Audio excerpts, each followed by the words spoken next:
Hello, everybody. Let me get the music playing real quick.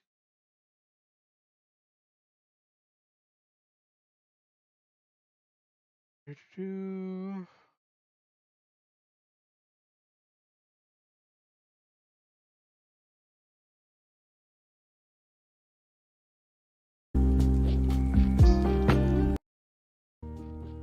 So that was a little bit loud there for a second.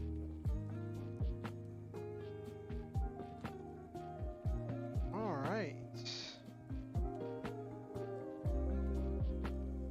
Let me let people know. Oh, I should let people know on Discord. That would be nice. Probably just letting people know that I'm live.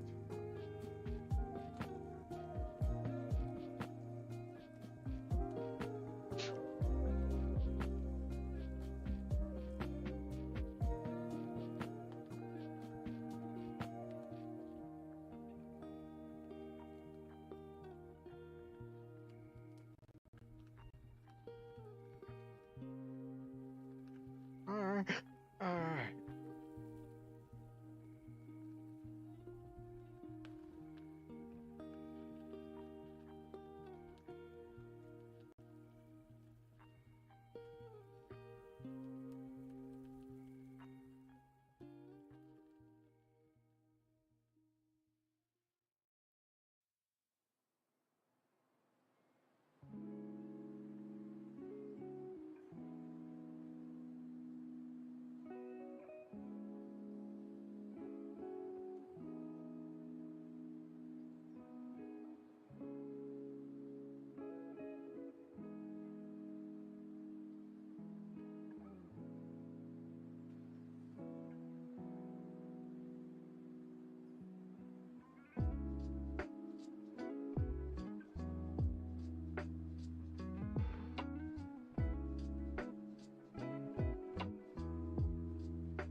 Okay.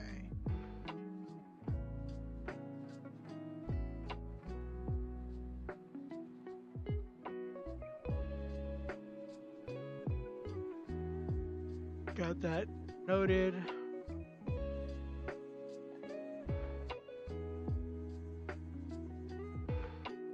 There's gonna be a little bit of okay. Be a little bit of echo for a second. Okay. All right. Here we go. Okay. I just had to make sure that my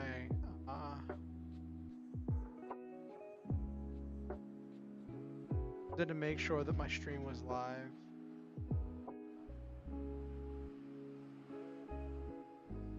All right.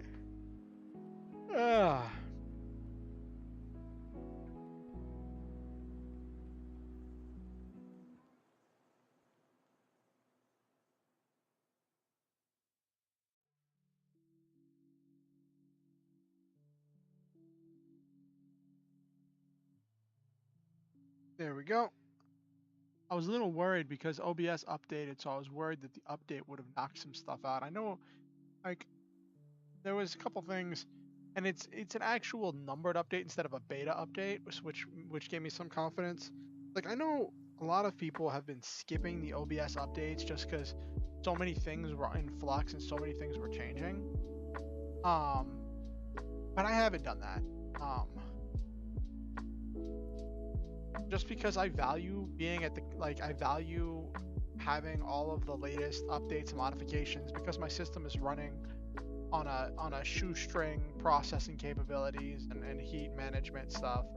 I've consistently wanted to be in a situation where I have all of the latest updates. That's why I do the beta version of the PS2 emulator instead of the other one. Hold on one second.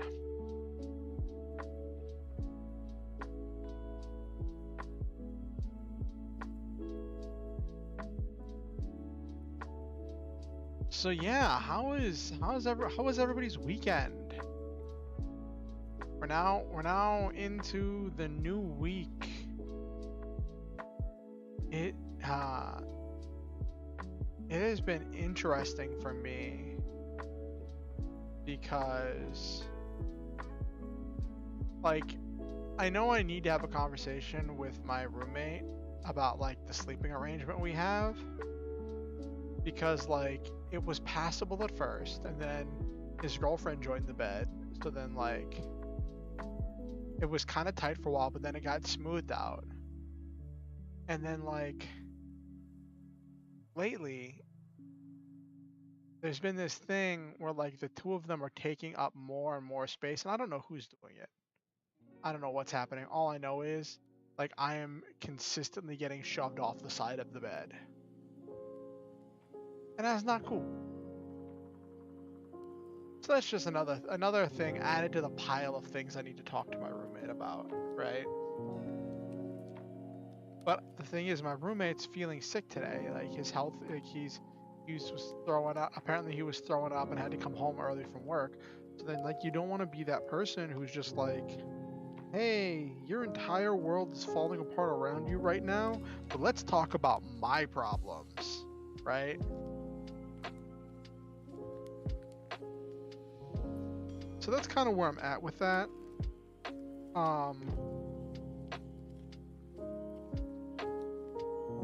So we have this interesting thing happening with my Lancer game, right? Where, on a whim, I had the players find a spaceship that had 25 bears on it that was being experimented on. And one of my players decided he would not acknowledge the existence of bears. For whatever reason, she said even if it broke continuity, he would adamantly claim that her character was not aware of the bears. She just would not acknowledge them. Anytime anyone brought up the bears, she was confused. And so the bears became plot relevant for the current adventure. And she expounded on it and said that this character is just so confused because she cannot fathom the fact that someone put real live bears on a spaceship. So she thinks everyone is making a euphemism for large gay men. And she cannot fathom that, and so they're gonna go to a circus and see the bears, and then they eventually have to transport the bears on their spaceship. And I'm actually wondering how she's gonna react, if she's gonna like suddenly refuse the job as soon as she realizes it's actually claws, ears, fur, teeth bears.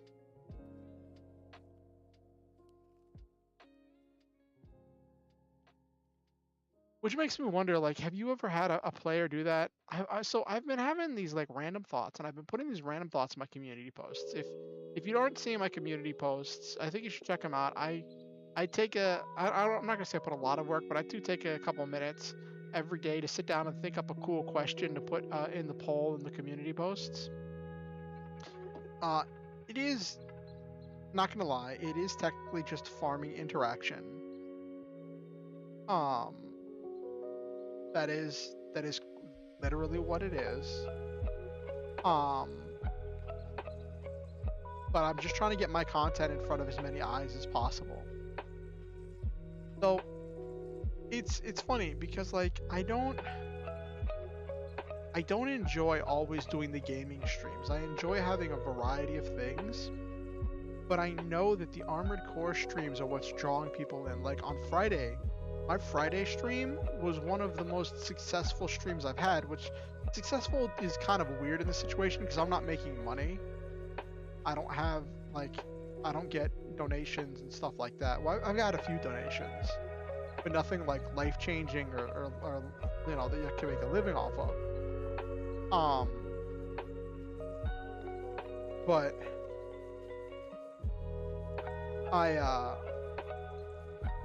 I count how successful the stream is based off of the watch hours I get with it. How many watch hours I get versus how many hours the stream was. That tells me an idea of about what my average viewership number was. And last stream was a 3-hour stream, and I had 12 watch hours at the end of the stream, which meant I was averaging like 4 people, and that was huge.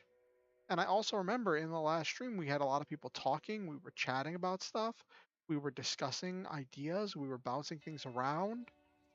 Even at the end, we had a bunch of people that were talking about stuff and about anime and about all kinds of stuff. It was great, and that's what I live for. That's what I thrive on. Well, not live for. Live for is probably too strong of a statement. But that's what I enjoy, having um those big nights where I have lots of people around and we're just chatting. People are bouncing ideas around. We're all sharing about stuff that we've got going on. We're all like being a community and hanging out. Then it's like the stream becomes like if I'm just hanging out with friends. And that's really exciting for me whenever the stream turns into that. And like I think that's one of the things I miss the most about my League of Legends days. Because when I was doing League of Legends, we consistently had people coming into the stream. Sometimes they were getting on games and we were having games with viewers, or when we had our Clash streams, it was this whole thing. And as much as I am glad I'm not doing League content anymore, I have to be thankful for League, because doing League was what gave me that was what my content was when I first started content creation. Well, at least on this channel, right? I was a support streamer, the bronze support streamer, right? That's what I was doing. And that was my whole thing, was that, everybody said I couldn't do it. Everybody said nobody'd watch me, but I was going to get viewers, and I did get viewers. I did have people watching me who were interested, and we built a community. We had fun. We played Minecraft. We went on crazy adventures together. And it's been, like, my streaming career has been this really wild ride.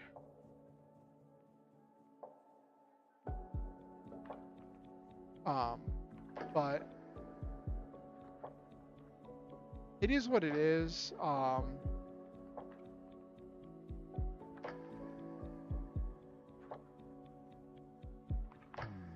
What?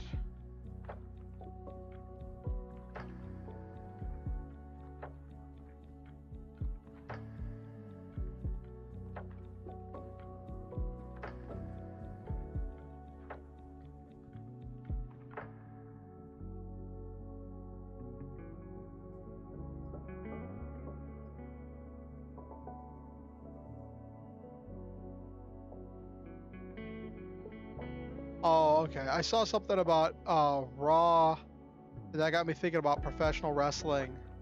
I haven't watched professional wrestling in so long. Growing up, that used to be my jam, and I was in that stage you are when you're a kid, when you don't know that it's all actors. You don't know that it's all performers. And like, I remember when I was a kid, I believed all kinds of stuff, and like they had in one of the intros for WWE, they had a thing where it looked like robot androids were being put together, and then out of the intro, where the androids being put together was where the wrestlers came out. So when I was a kid, I used to think that all professional wrestlers were androids, and that they had robot arms and legs. And it's really funny the lengths you'll go to in order to the human mind will go to explain away something that you don't want to admit, you don't want to deal with. And like after I learned it was performers, like for a while it lost its appeal to me, right? It really did. But then as an adult, after doing my lightsaber performances, I realized how much work goes into that, and I was like, this is some real stuff. And I wouldn't mind going back and starting watching again, but that would require like keeping up with stuff again, and that's just so much work. Like keeping up with the storylines. and following along with everything, because that's what it's about. It's the storylines. My mom used to call it like a soap opera, but with fighting.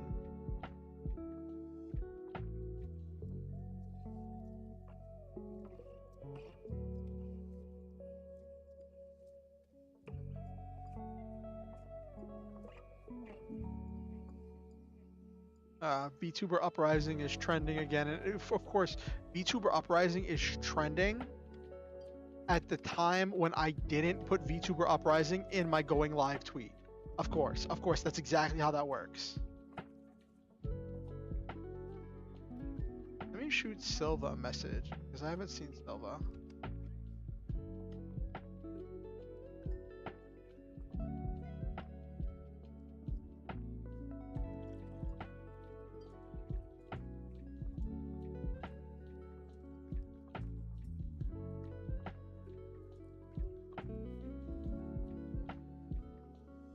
I gotta do something.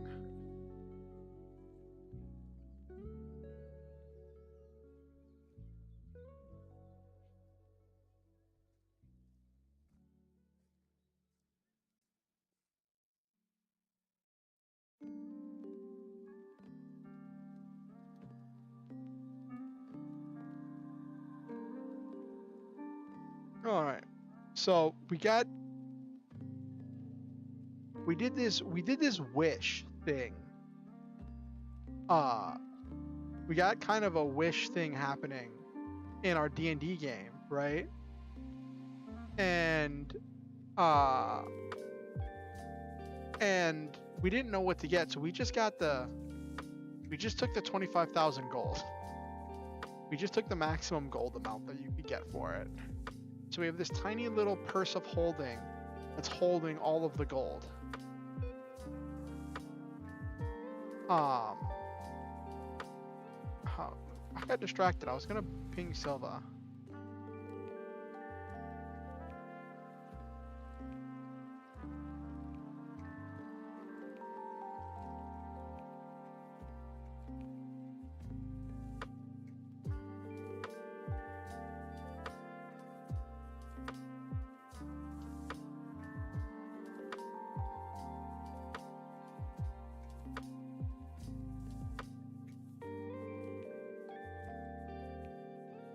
I'll ping Silva because I want to check on Silva, because Silva had this really early shift.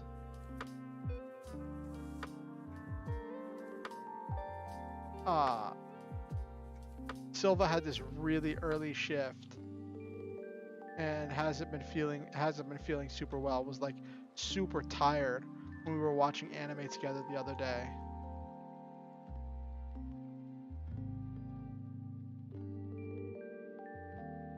But it's weird, when I talked to Silva was like, yeah, I'll see you Monday.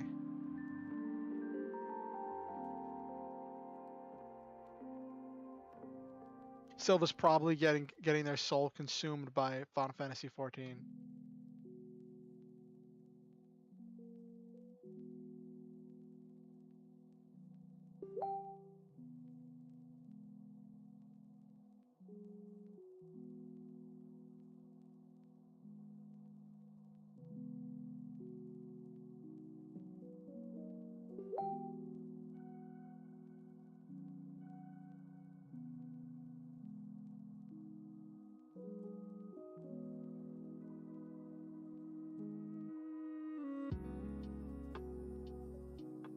I don't want to get in the middle of this.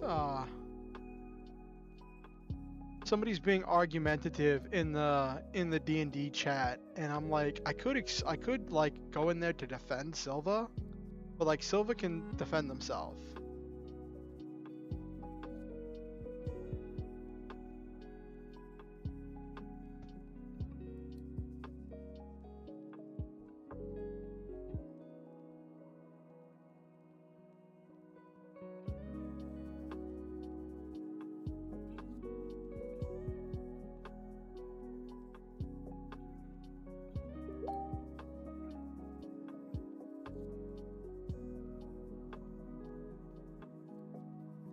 Gosh.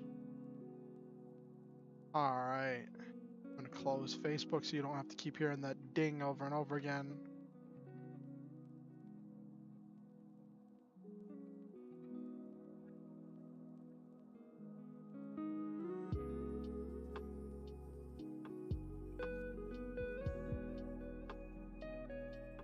So many cool posts under VTuber Uprising.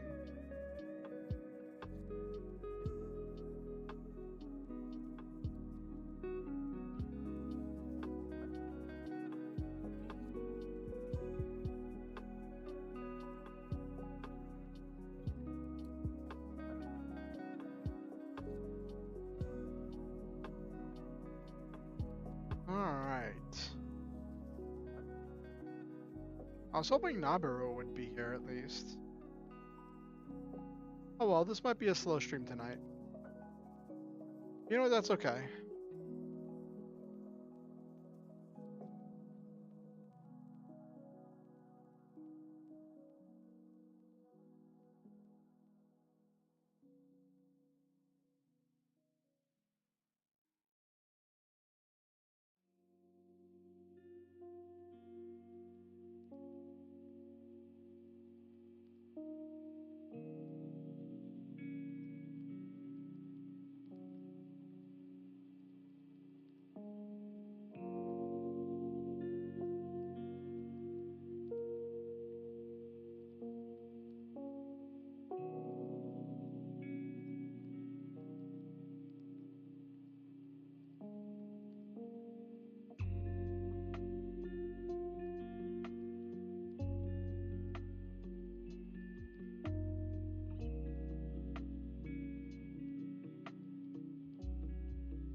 Oh my gosh, people are goofing around because there's this person I follow on Twitter, Claire Max. Her username is She Rage Princess of Pain, and she does a lot of like bodybuilding and body positivity and stuff, and she's like really strong, and she's constantly working to build strength and to just be more powerful. And I think that that's really cool to see a woman who is like embracing that, right? Uh, and I also follow her and like her posts because I want to show support because she gets so much hate from toxic men who are just like, herder, you're gonna, who are just like, you know, uh because you're a woman, you should be submissive and soft and all this stuff. And it's complete and utter BS. It's complete malarkey, right? Like, people are people.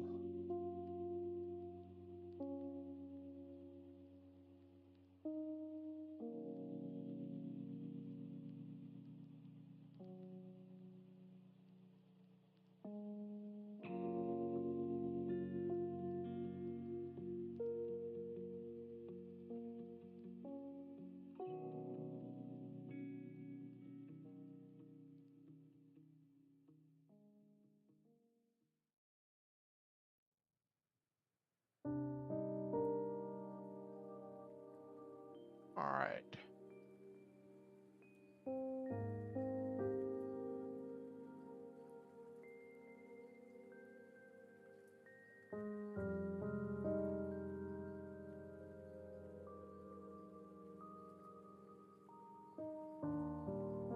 Just looking to see if there's anything cool online to talk.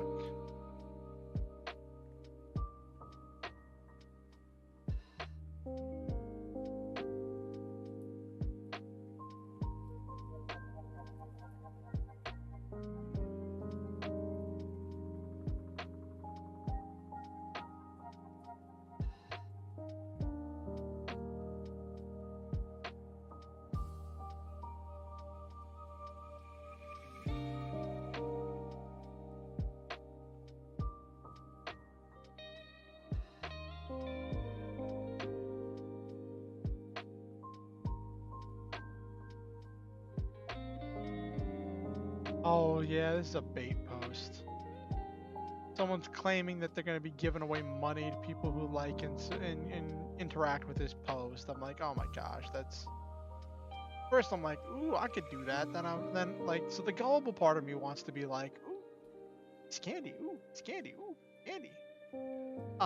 But the the rest of me that's been burned so many times, the world weary part of me is just like, it's another bait. It's another thing I can't get hope of. So like, there's this scenario that I wanted to talk to my housemate about, right? Because she was talking to me about like some of her health stuff. I'm not gonna go into all of it, right? But this feeling that like she's hoping that whatever this next medical treatment is gonna be is gonna help. And I'm familiar with that feeling. Like when I was before I had to accept that I couldn't hold a regular job, I kept trying so many different things. I tried changing jobs. I tried going to the doctor. I tried taking medication. I tried changing my sleep schedule. I tried all these things. And like, the thing was, I kept hoping. Every time I did it, I kept hoping that this might fix me, that it might allow me to be able to function normally. And I kept hoping that, you know, whatever this next thing was, that it was going to fix me. And I kept racking up debt, and I had to keep borrowing money from my friends, and things kept getting worse. My car got repossessed. I lost my place to stay. Stuff just kept consistently getting worse. It kept getting worse and worse and worse and worse. Until I finally admitted, I can't do it. That this is something that's not going to get fixed. And it was really freeing when I made that decision, and I started being willing to rely on people and take the steps I had to in order to survive. And I found people who would be willing to help me. And I wouldn't be able to survive now without the people who are willing to help me. And it wasn't until I stopped looking at, will this fix me, and started looking at it, will this make it more into something I can live with, and started setting these realistic expectations. That at first I was just getting disappointed less than usual, but eventually I got to a point where I was seeing the progress I wanted. But like, that's what worked for me. And that only worked for me because I had people who were willing to help me. And that's really an important distinction. And that's one of the reasons why I don't talk about a lot of the stuff, like, or in any kind of like advice giving way, because like, I rely on other people to survive. I'm not entirely sure if I'm qualified to be a person who gives advice on things, right? I am dependent on others. And that is an entire thing.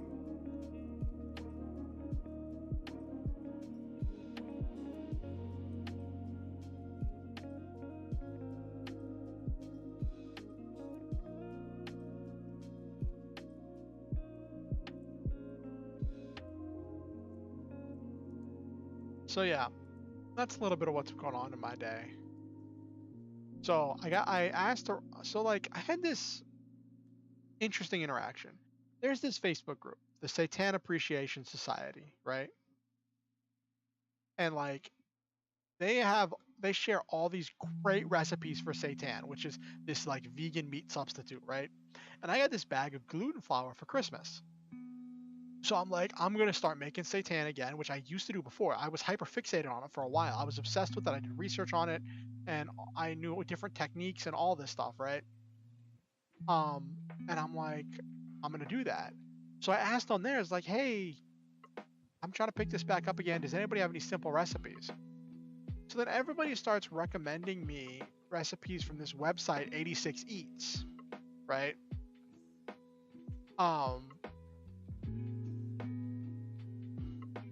And so I go look on there, and most of the recipes are baking recipes, which you normally have to wrap in parchment paper and aluminum foil, and I don't have either of those.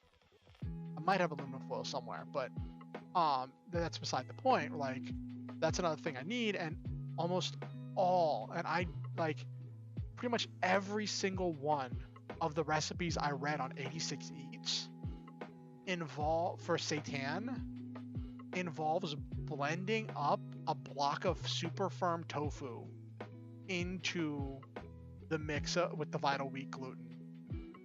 Like, almost all of them do it. I don't have a blender. I don't have a food processor.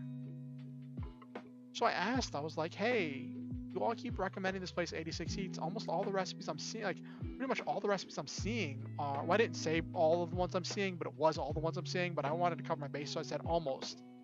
All the ones I'm seeing are like saying you have to use a food processor, and I don't have a food processor, so everyone's like, so I was getting a variety of things where some people were like, well, you should really invest in one, it'll pay for itself, and yada yada yada. I'm like, I'm not arguing that. I'm sure it'll pay for itself, but I don't have the funding for it right now, right? That stuff's expensive. And then other people were like, oh, don't worry, just use a blender. You won't put the vital wheat gluten in, you'll blend up all the liquid ingredients, then mix it with the vital wheat gluten and the dry ingredients in order to put together the dough, right? And so apparently someone who works at that website responded, which was really cool, and gave me a link to their question and answer. It's like, hey, you know, if your question and answer about seitan is going to be answered on this Q&A page, it should have a lot of things.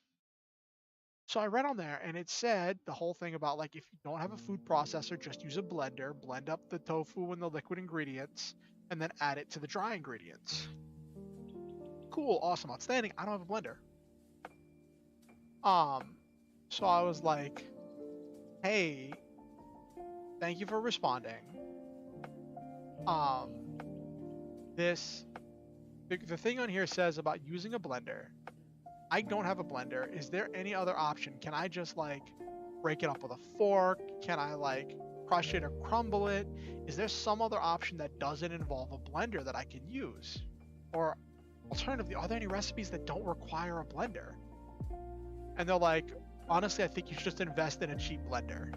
And I'm like, okay, so that's telling me that there is not a single recipe on there that doesn't require a blender or a food processor of some kind of extra equipment.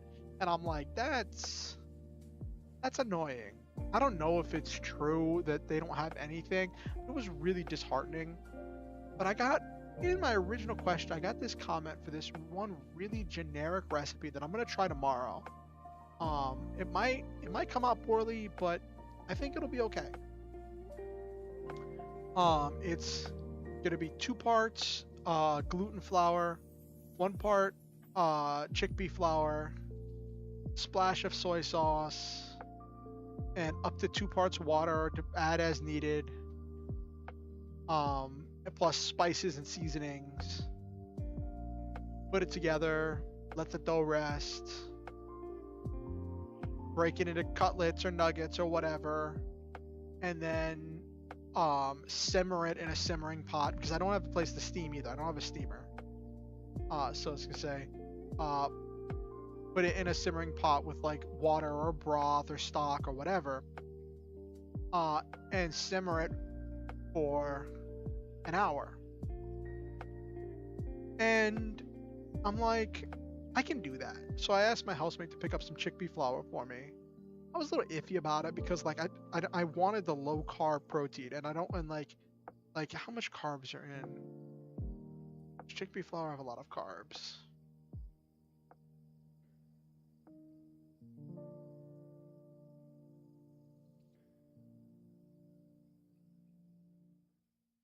Chickpea flour is high in protein, fiber, micronutrients, while being low in carbohydrates. Hey! Okay, cool. Alright, cool.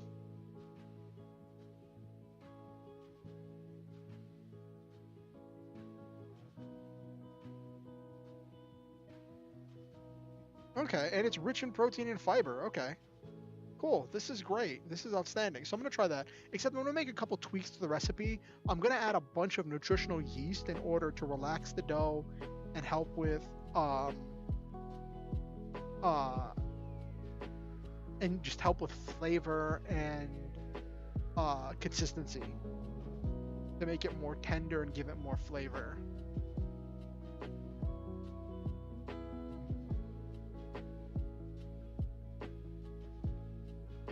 Ugh.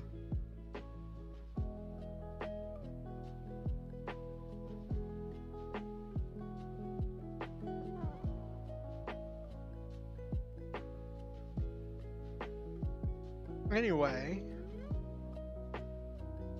so also it was really interesting, right? Going to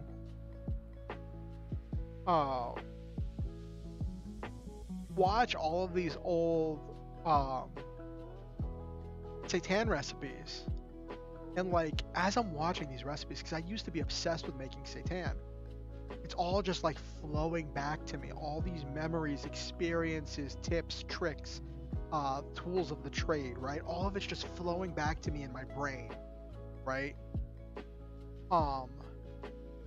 And I'm seeing these videos that have all these hundreds of thousands of views, and my brain's just going, you're doing that wrong, you're doing that wrong, you're doing that wrong. Like there was this one that had like, I think it was like 100,000 views or something, that was talking about making seitan for like barbecue stuff, right? And they were using the simmering method, except they let the water get too hot, and they were like, oh, don't worry, you can't overcook it. I'm like, yes, you can absolutely well, it wasn't that you can't overcook it, they said it would be forgiving. It's like they didn't talk about how you have to maintain the temperature and all that stuff, and they're like,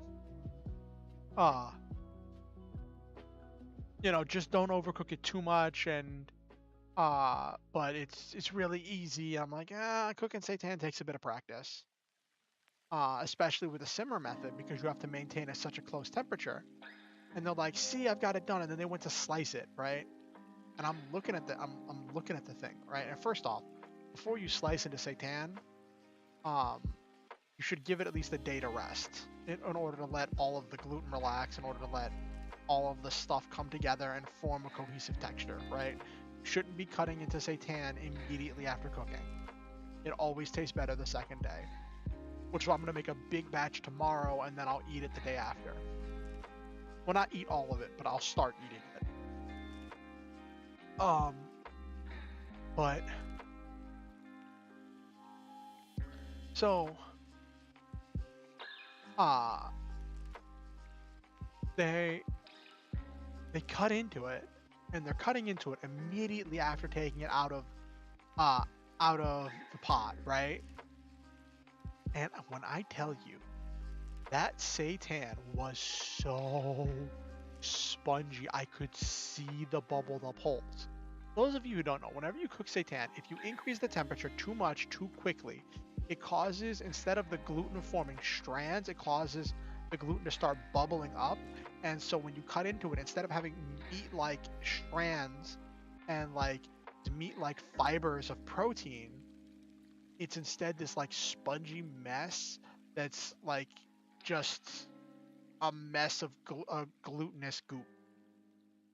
That's what this person's stuff was. And I was just like, how does this have so many thousands of views? You did it absolutely wrong. It was, though part of it was also kind of encouraging this feeling that like, hey, listen, you can get it that wrong and stuff. Tons of people really love to see your stuff.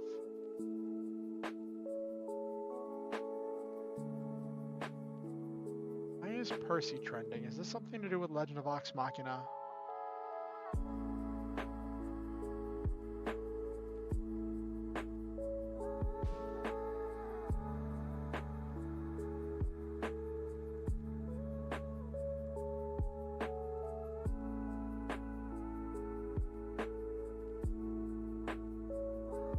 Oh, it's about the Percy Jackson.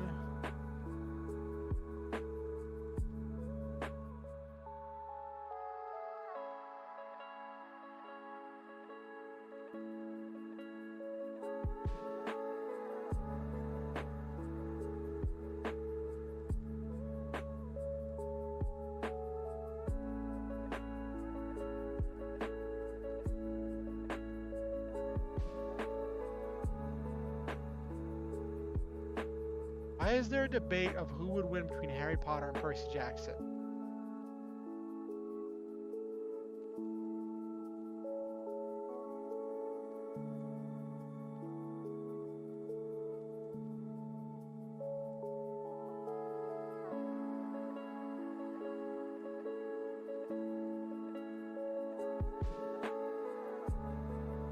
Oh my gosh. Why Twitter? Why is this a debate right now? Percy Jackson takes that.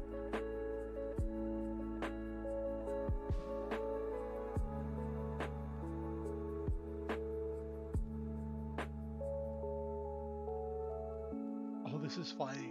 This thing on Epic D&D memes. It's time for you to look inward and start asking yourself the big questions. Can a creature with poison immunity still get high by smoke?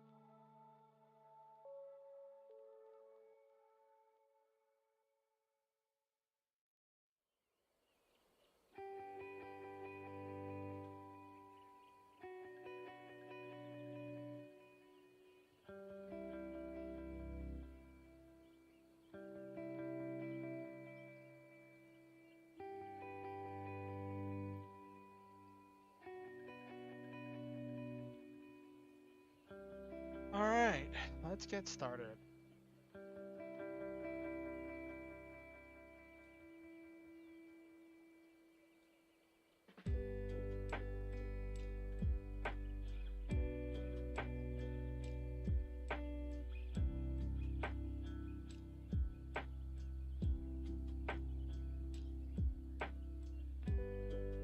Alright.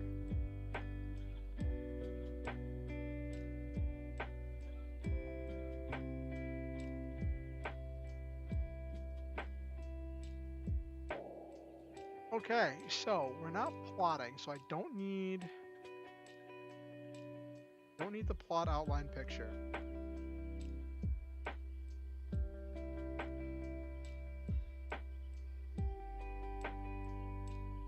Don't need that picture.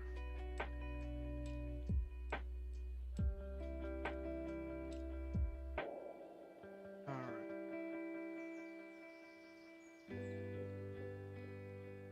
It's weird, Nabiru's not here. Normally Nabiru would be here. I hope everything's fine with Nabiru.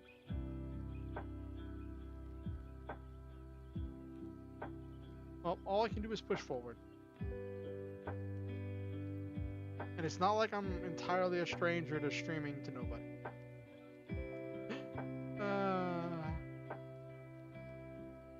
I did this for a long time before I talked to Silva. And it was this revolutionary moment because I was at the end of my rope. And it was just wearing me down, streaming to nobody. And it was this like mentally exhausting thing.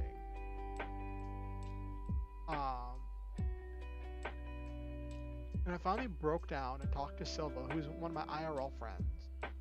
And I was like, hey, I'm streaming. Want to come watch? And they were like, yeah, sure. And then they brought Nabiru along. Magical moment where I had regulars the first time. And after that happened, it was this beautiful thing where started, like, I felt like I could start to blossom. I had people to bounce off of. We talk about stuff in chat. And I started to feel, I guess, like a real streamer. Like, none of it really felt real when I was streaming by myself. It just felt like I was kind of a pretender or an imposter, even though I've been doing this, not much to show for it. And it's always been more of a hobby than a career path.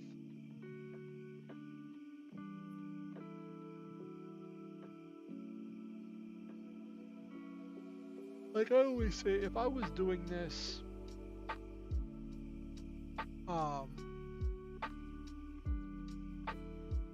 like if I was doing this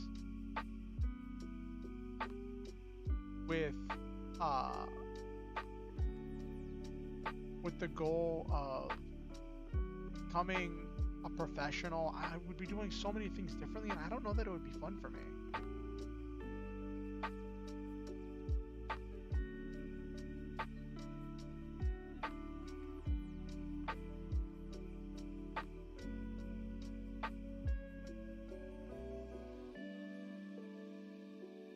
Alright, so So what's happened so far in this chapter?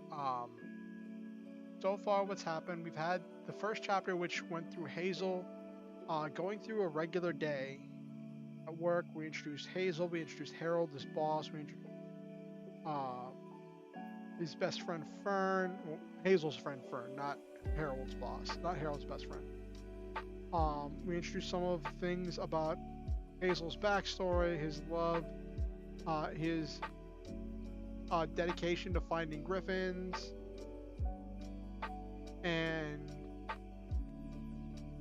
all of that stuff. So we went through all of that in the first chapter, and then the second chapter, I wasn't sure what to do with because it's supposed to be the inciting incident, and so I open with another day starting like it's just another day, right? And then Hazel was reading the newspaper, and just like he was the day before, and one of the things I wanted to lean into here was this concept that Hazel had all of these plans. He had his future laid out in front of him, right? He was just planning for the future. And that was a big thing in his interactions with Fern, who's his best friend, was talking about plans for the future. He's thinking about a 5-year, 10-year plan, right? And all of a sudden he finds out that the government wants to exterminate everybody. And all of those plans just seem really frivolous, and he just feels so lost.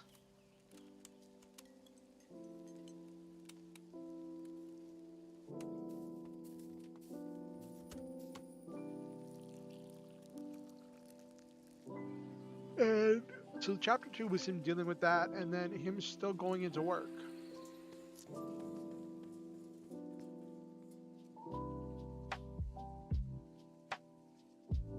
And so that's where I leaned into with that one, was him still going into work. And then let me check my outline. For 2.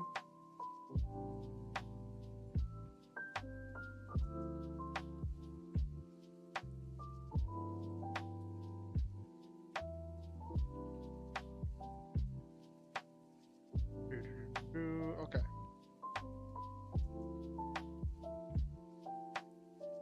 So Hazel, the chapter 3, my outline is Hazel goes to work, has to deal with extra stops on his run, has to deal with his boss and grappling with feeling lost, like he isn't doing the right thing. Hazel meets you and gets invited to the meeting. He also meets the governmental force, or GF for short, when delivering to the capital. So I started the governmental force part, and I started a lot of that stuff in chapter 2, because I wanted to show that initial fallout, because I didn't want to just end with him like reading the newspaper, right?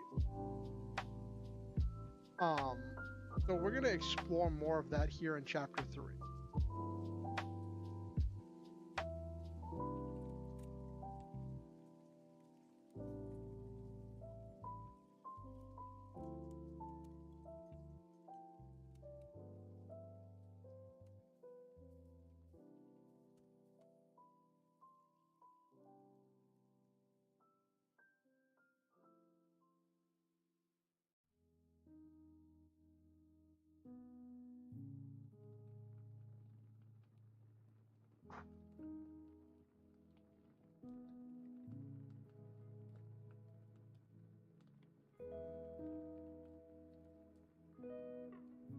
All right. And so the chapter, I always like to end the chapter on a cliffhanger. And chapter 2 ended with Hazel realizing that one of the set of cargo for one of his extra stops is probably contraband. And like he gets led into the capital, and they say, hey,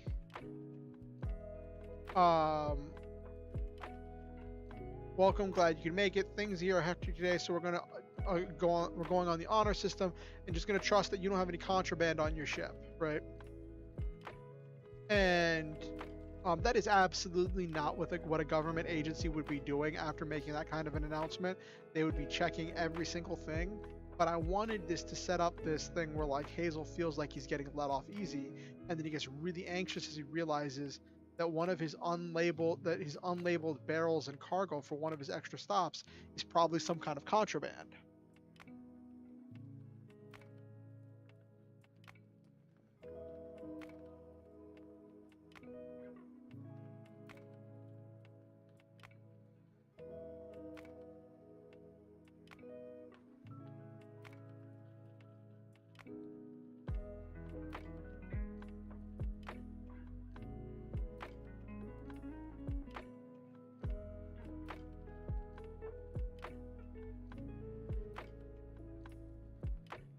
And also, this is where Hazel is going to start feeling this whole thing where like he hasn't eaten yet, right?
Now we have to define this stuff with the world. We have to do some world building.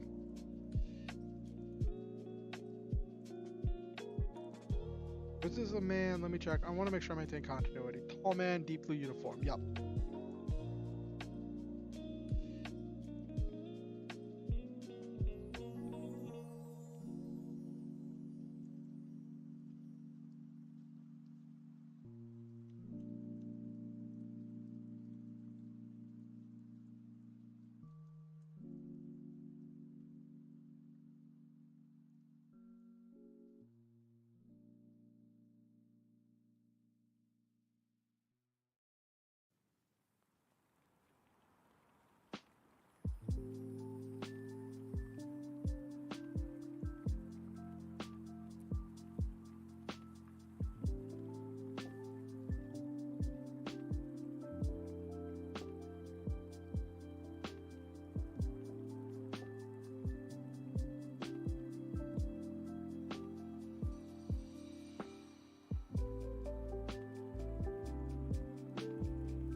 So this is where we're introducing like some stuff about the governmental forces, doing a little bit of world building, explaining some stuff about the Miraculum, and doing our first hints of talking about the old government. Right? We've hinted at it before. And I wanted to like to toy with that idea here.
Okay.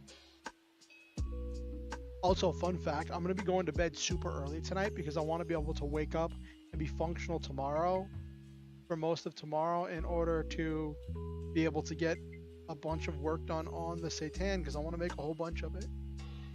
I'm hoping that I can make it I can make the entire thing onion free so that way one of my housemates will be able to eat it. So I'll be able to make food that I can share. My goal is to make a few steaks, a few nuggets, and maybe a loaf that I can cut up at some point. I don't know. I might skip the nuggets. I don't know, because nuggets are just so useful. You can use them in so many different things.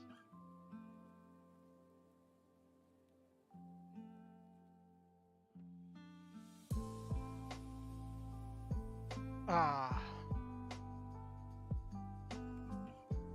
Hey, Superhero 60. Good to see you. How are you doing? Sorry if I didn't respond earlier. I was in the middle of deep thought. How are you doing?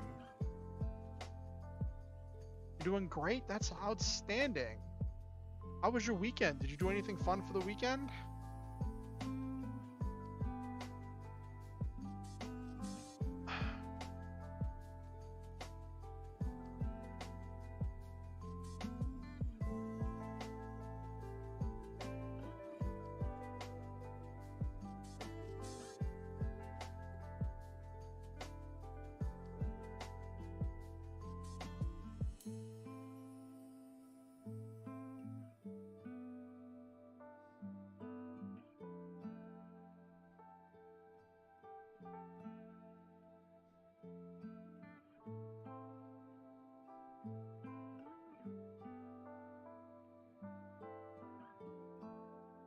Oh, no, nothing much.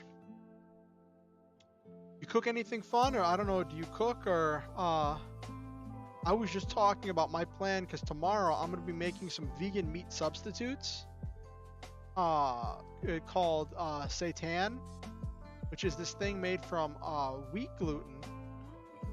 I'm gonna be making some of that tomorrow, and I'm really excited about that. Which got me wondering, have you cooked anything cool recently?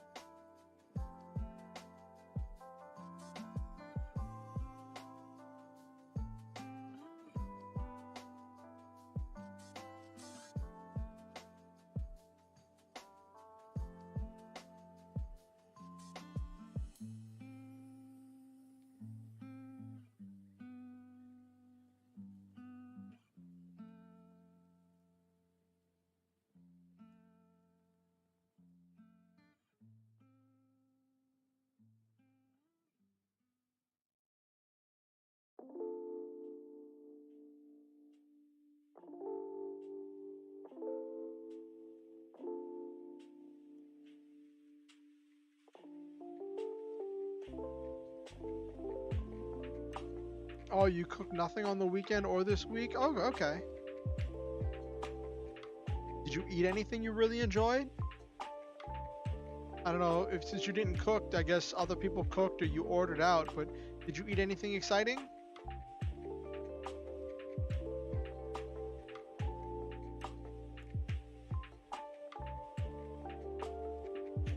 Ooh, popcorn, that's nice. That reminds me, I still have some popcorn I need to eat. Might eat some of that at some point tomorrow or the day after.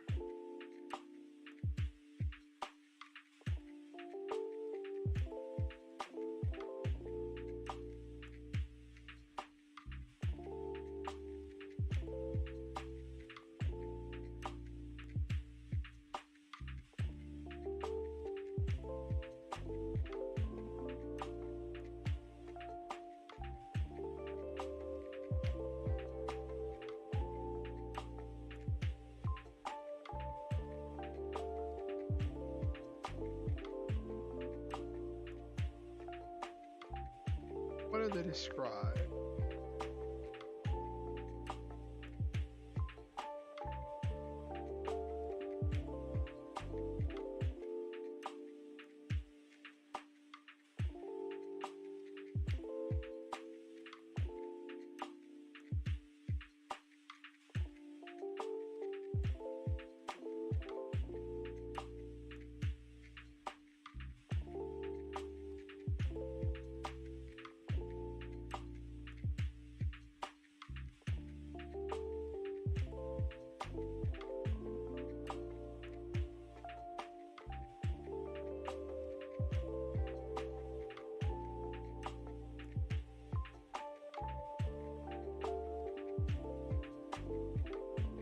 So what do you have any big projects you're working on Superhero 60? Anything cool that you're working on? Any pieces you're writing, art you're working on, games you're working on?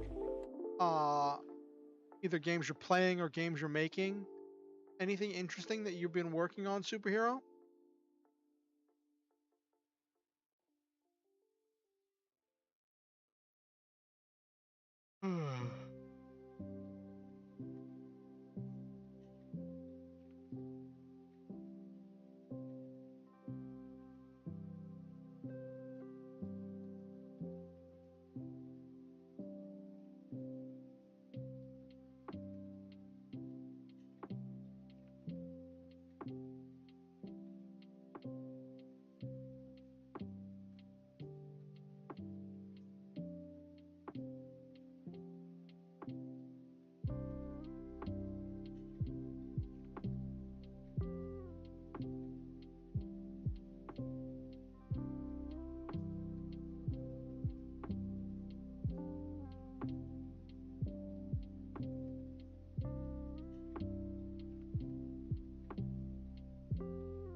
it's funny.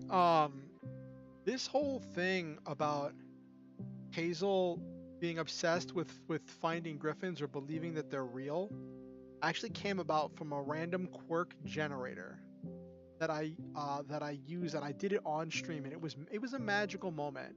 I let chat pick random numbers that were the number of times I pressed the buttons or whatever, and we got the random quirk that he's obsessed with finding griffins, and that became a defining trait. And I really like how that has evolved to this crucial defining trait of Hazel in order to represent his innocence and um, his childlike nature.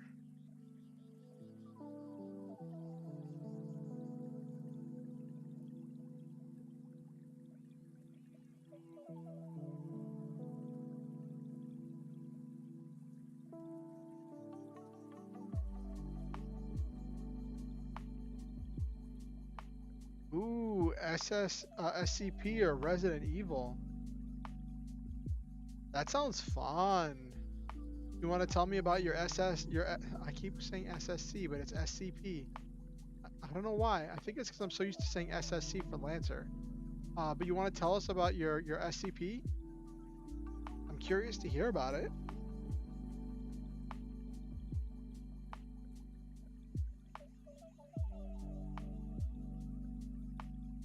I'm not much of a horror writer myself. I don't touch horror really. Um, it's not my genre. But I definitely am always interested in hearing about what other people are working on.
Do I want the spyglass to be a thing in this world or not? Like, if it takes place in the future where so many things have been lost, but they've rebuilt using technology of just plants.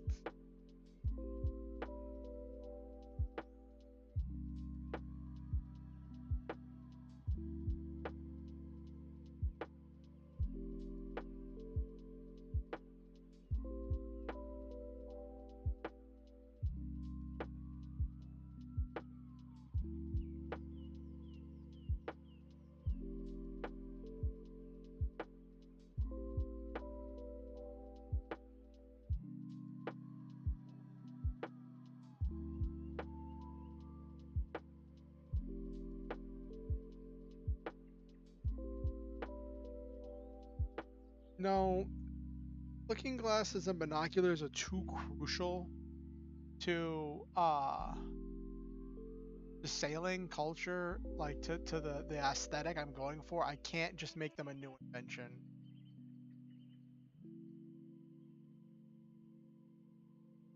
I can, however, make them expensive.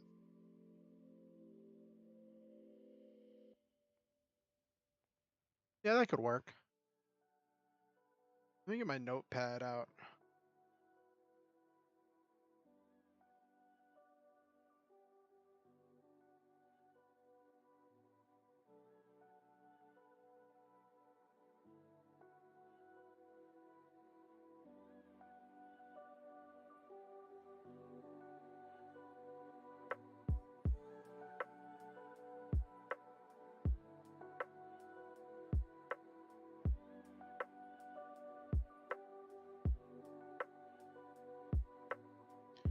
84 years to unlock another 84 years to find a party via Duty Finder, another 84 to beat.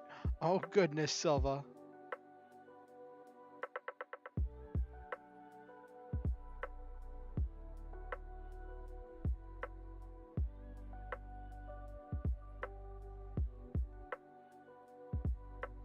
Well, I'm glad to have you. Did you at least get some cool loot or something when you did the raid, Silva?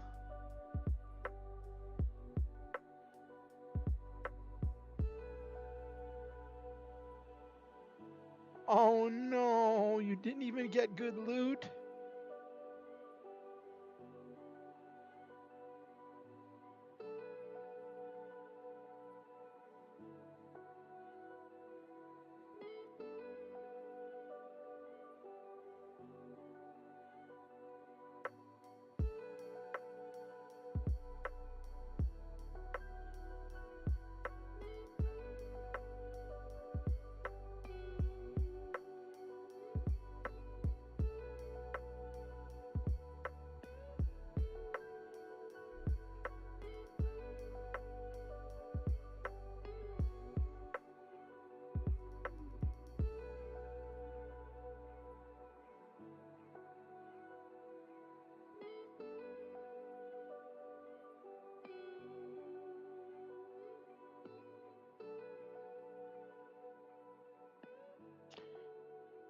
Raids are 24 people and you can agree to roll a random number to try and get loot, but good luck. Oh, that's so frustrating, Silva.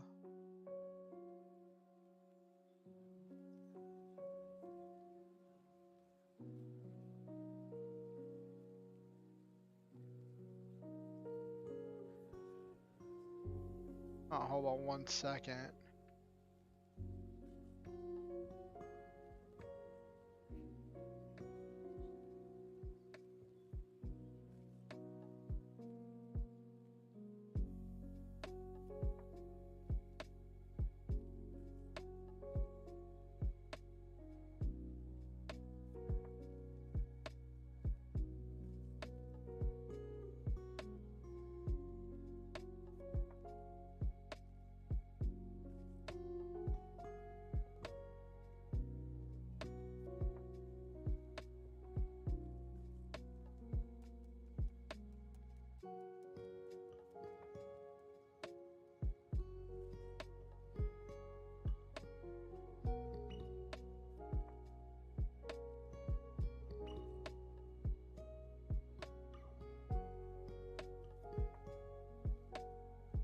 Just 1 second. I have to respond to something.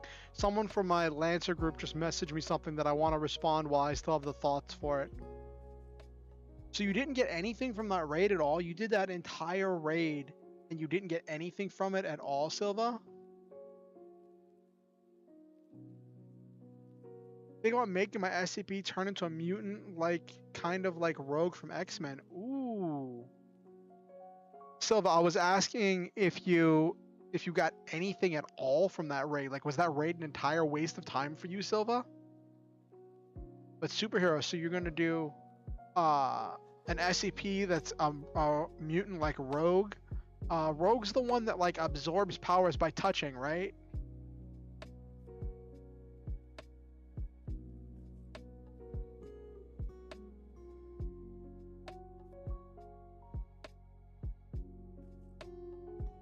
Waste of time, kind of like it's good to get them done, and some things are given for completion, but not loot from the level. Oh, I'm sorry, Silva. That's heartbreaking. Like, you put so much time and effort in, and then you get nothing.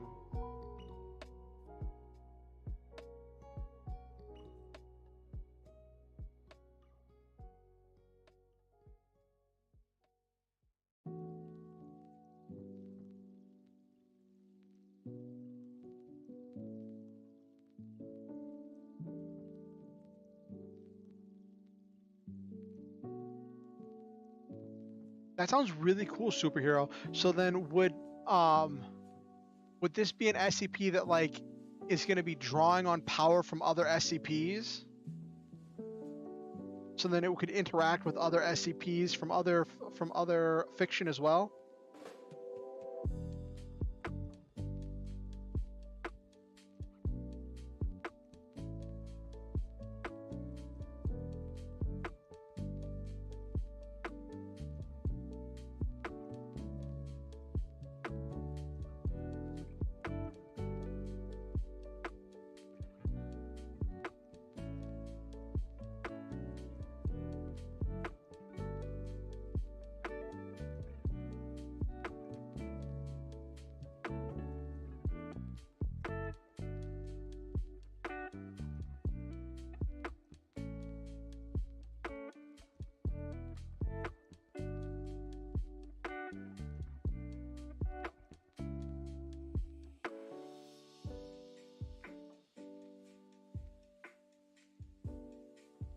That's really cool, superhero.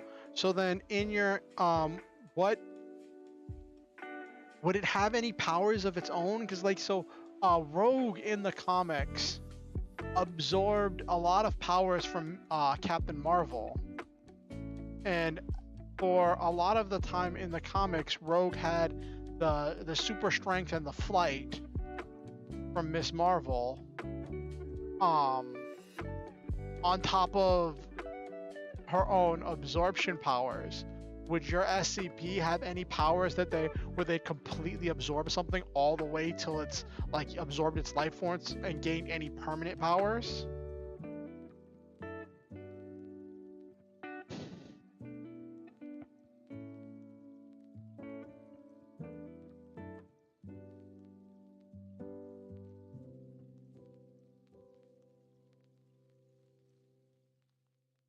Thank you for the lurk, Silva. I hope you have some fun lurking. It's good to have you.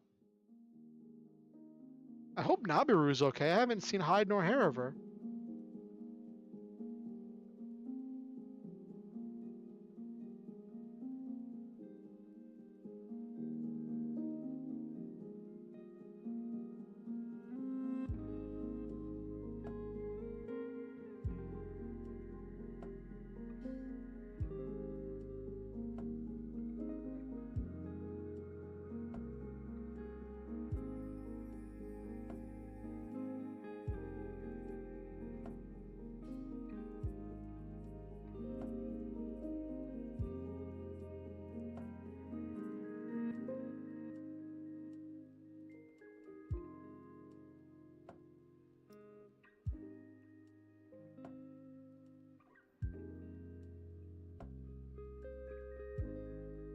Okay.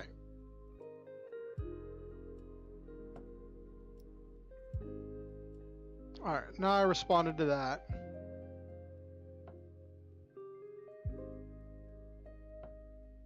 Alrighty. Oh, I was updating my notes. That's what I was doing. I was updating my notes. Oh, notes. Okay, so I put here for the government why did that go away? Okay, cool.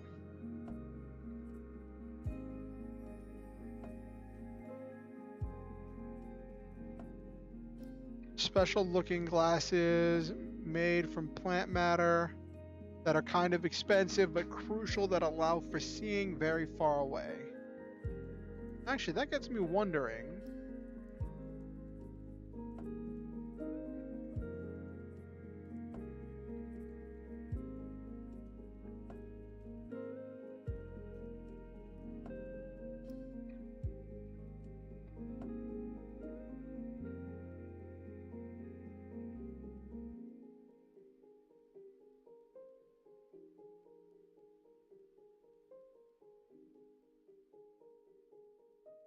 There's something called glass gem corn, which is like translucent.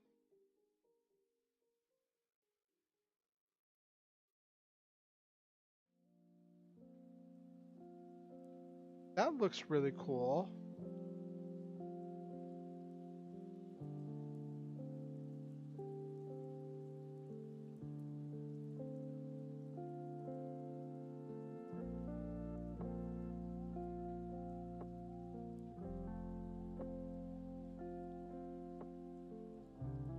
Ooh, okay, this is what I wanted.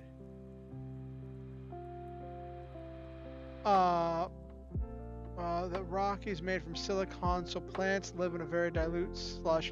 Silicon effect. Silicon is the most common element on Earth. Plants suck in the silicon through their roots and then somehow make little fibers of glass. These glasses made by plants are called photoliths, from the Greek phytos. A plant lith stone. These are useful when plants will rapidly break down the soil. Thousands of years, for example, glasses of Indian or are very different from any other plant glasses so discovered. Okay, so it is possible to make glass from plants. Okay.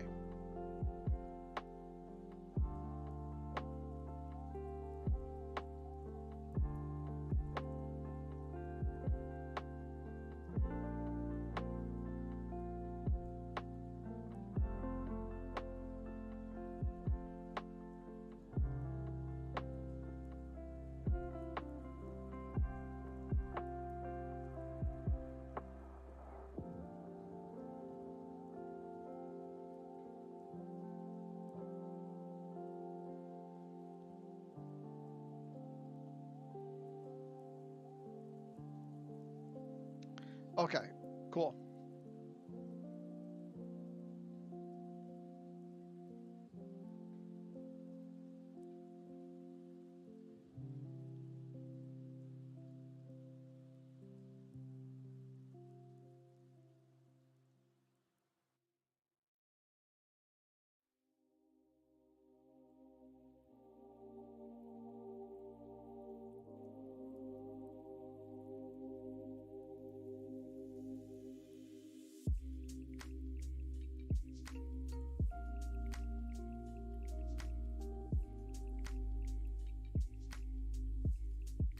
Alrighty.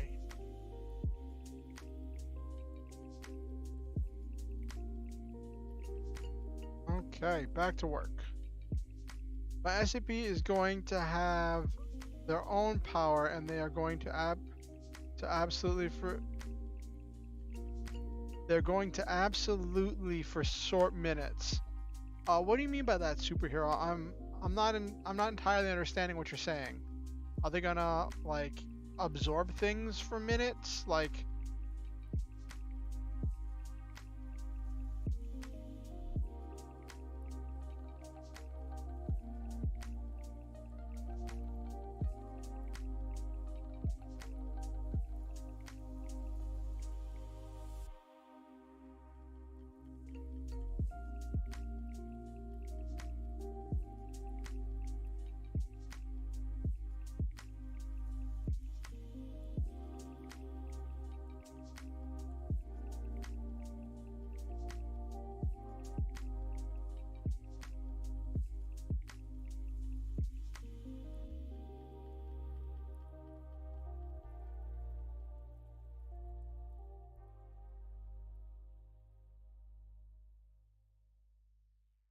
okay, let me just something.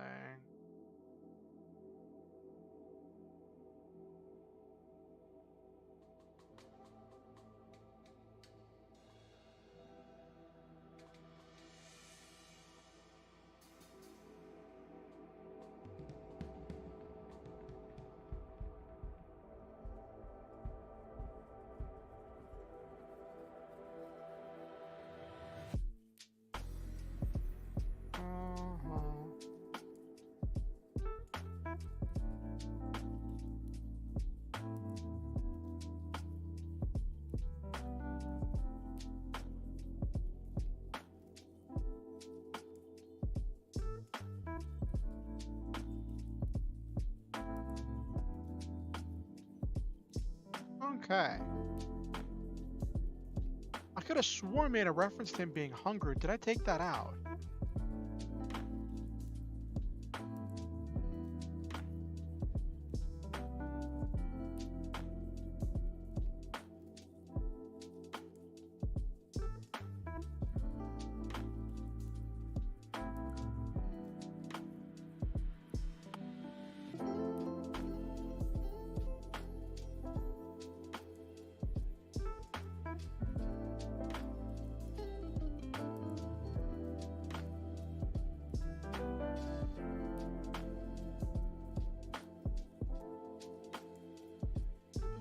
Yeah, that was the thing about talking.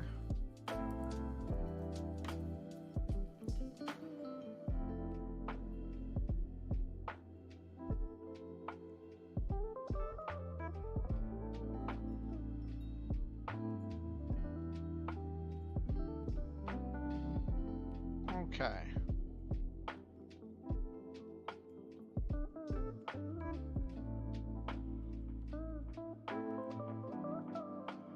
Alright, so I have to make reference to the food.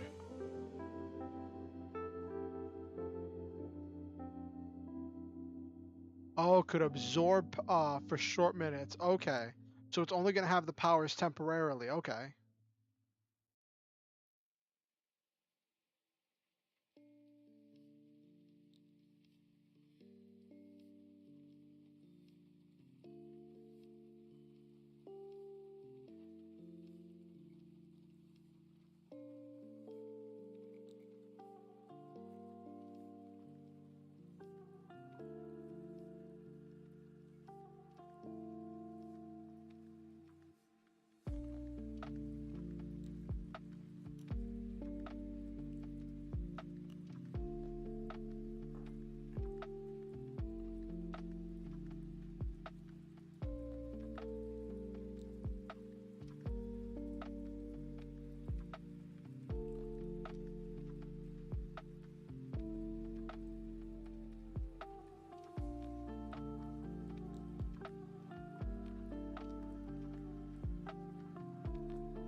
So for your so superhero, do you have in mind any SCP you're gonna feature for your story? Because like writing about an SCP that can absorb uh other powers is like it's cool and all, but if your story doesn't have something for it to absorb, I feel like that kind of just gets, just kind of feels weird. So do you have anything in mind that you might feature as powers that it would absorb, or do you have like multiple SCPs in mind that you're gonna have it all absorbing at once?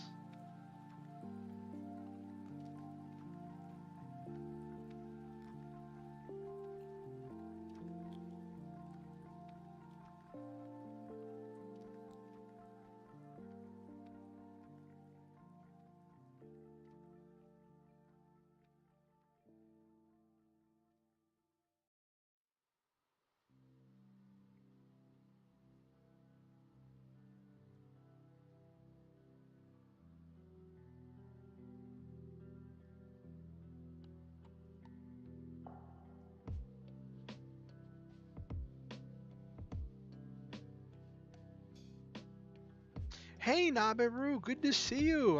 Is everything okay? Like normally I would have seen you here a lot earlier. I'm not trying to say like you have to be here. I was a little worried about you.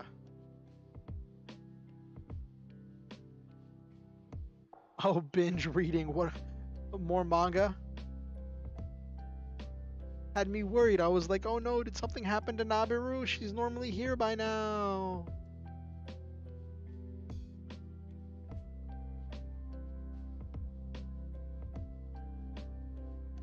Yeah, that is a really yeah, I was just telling Superhero that that's a really great power.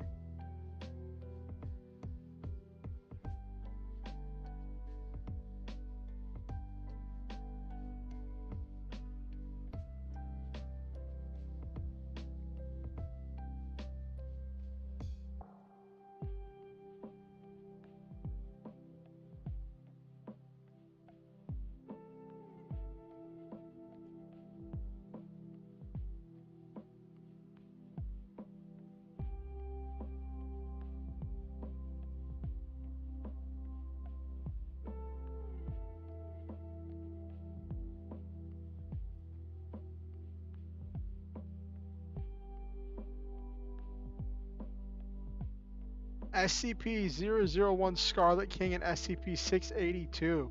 So what are their powers? What are those powers you're going to feature? I'm not a very, I'm not, I'm aware of the general idea of SCP, but uh, I'm not aware of any specific SCPs. Like I don't know any of them by number or anything. I've heard stories about them.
I don't know where I'm going with that sentence. I was trying to write a sentence, but then I don't know where I was going with it.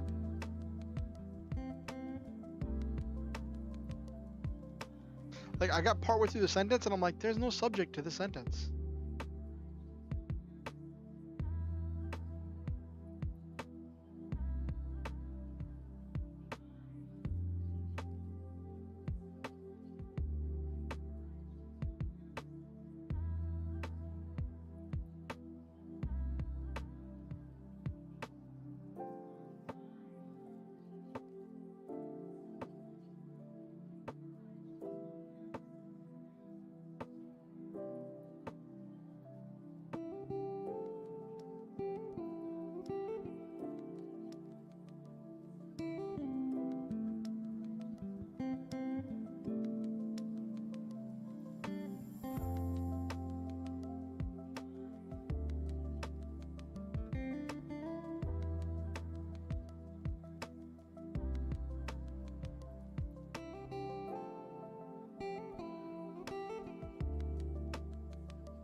So this is when he meets you. This is when we have the whole animal product conversation, and he starts getting some information about the resistance.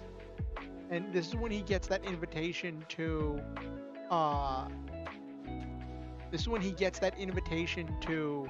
the meeting that's going to change his life, that's going to take place next chapter.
Scarlet King power and SS and SCP 688. Sorry for that. Oh, okay. That's cool. So what do those SCPs do? I don't know them off the top of my head. What powers do they have that your SCP is going to absorb? And will your SCP be able to combine their powers?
So here I want to start to emphasize this idea that Hazel feels this uncomfortableness when his feet are on the ground.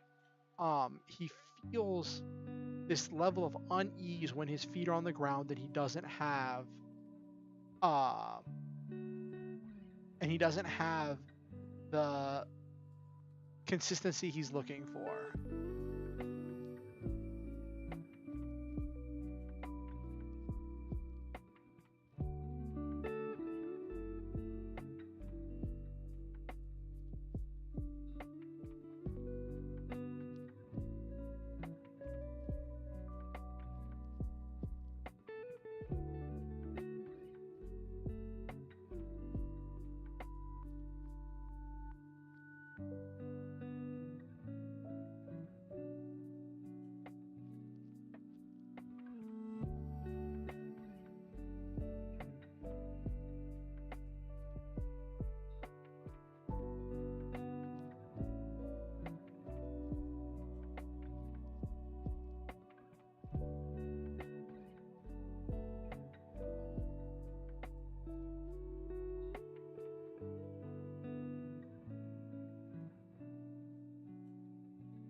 This is where Hazel's finding out the truth about this.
Oh, you're gonna be right back? Okay. Alright, superhero. Yes, fun skills.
Whenever I see bagel, I keep remembering how Melody says bagel.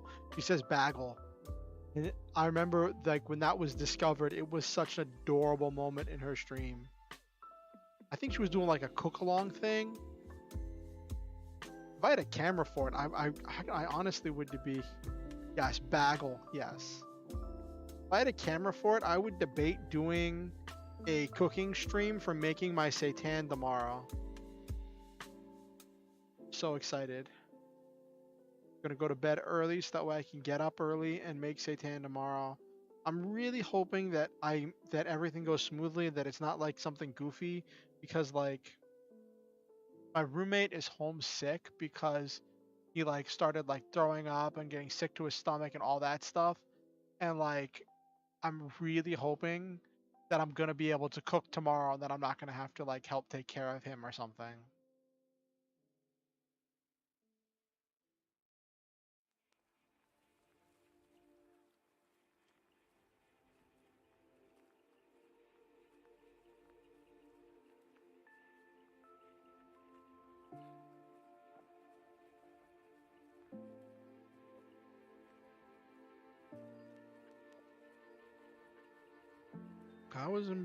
I know I'm misspelling this word.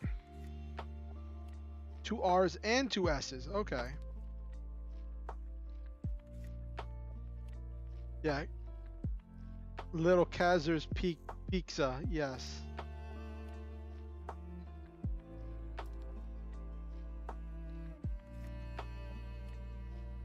Yes. Iron Mouse is adorable. Speech patterns.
Hmm.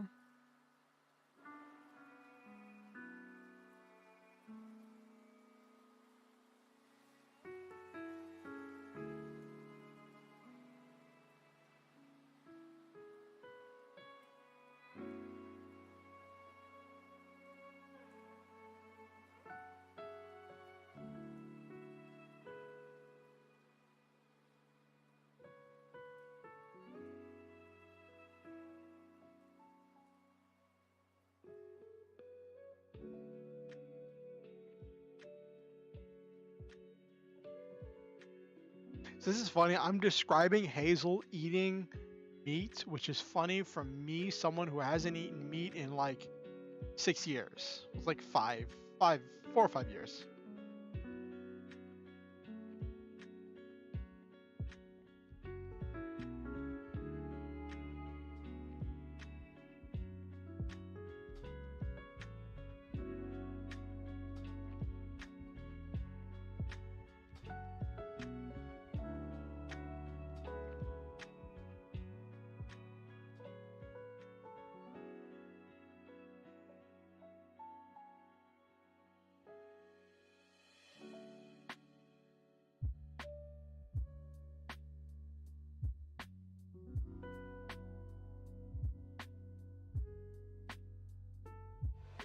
Yeah, no, I'm not going that deep, but I do want to describe some of the flavors. I do want to take a moment to describe some of the flavors.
Okay.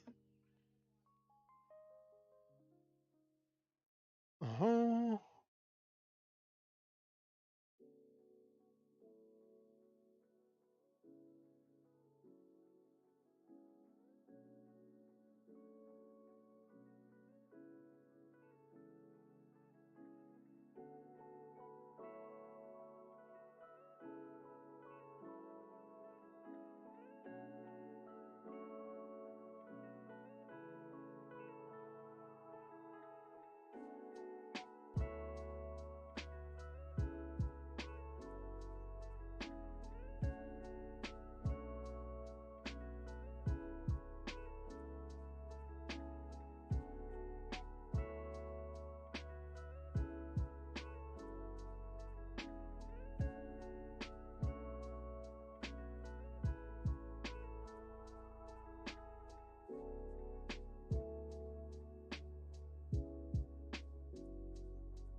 Oh, thanks for coming by, Silva. It was good to have you.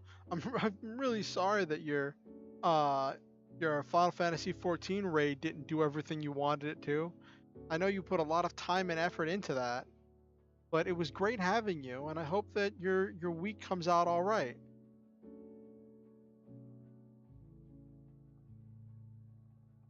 I might send you a picture of the seitan I'm making tomorrow once I get it done.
Alrighty.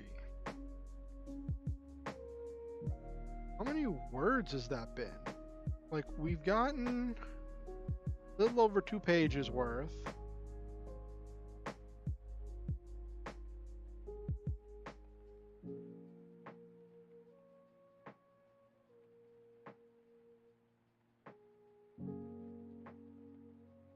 All right, that's 1,566. I still need another 450, so I can wind down with the outro of this scene for another 400 some odd words. Or I might end it short because we're still in Act 1, so I can make things a bit short in Act 1. Act 2 is when I need to make things really long.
Okay, so this explains why he's using his eyes and not a spyglass.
Okay.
I can't skip that thing that like eating animal products after you haven't eaten them out for a while, from what I've heard, usually leads to like feeling lethargic, heavy, getting the itis, because you don't normally get that from animal stuff.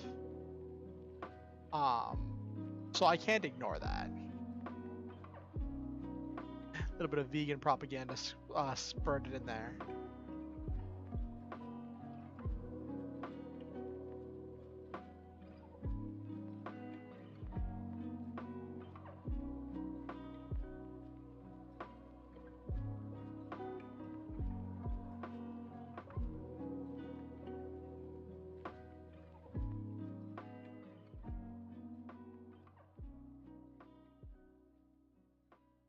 Yeah, exactly, Nabiru.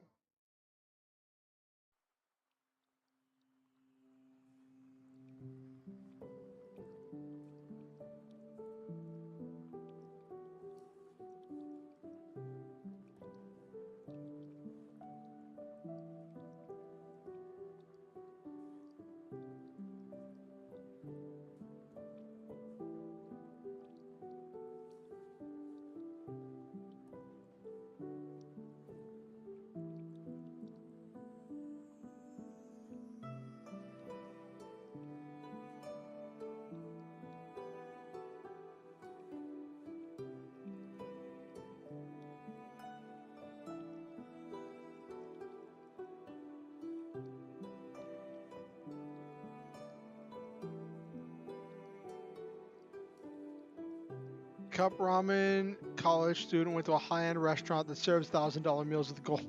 Gosh. I think gold leaf on food is the most egregious waste of money. Because it doesn't add anything to the flavor. It's tasteless. It's edible, yes, but it's tasteless.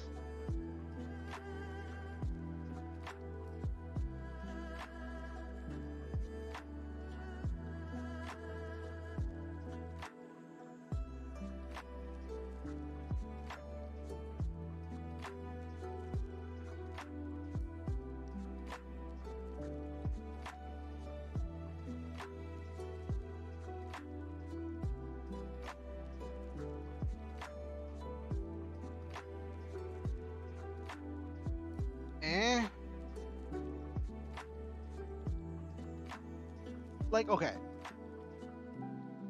It would be one thing. Like, it boggles my mind.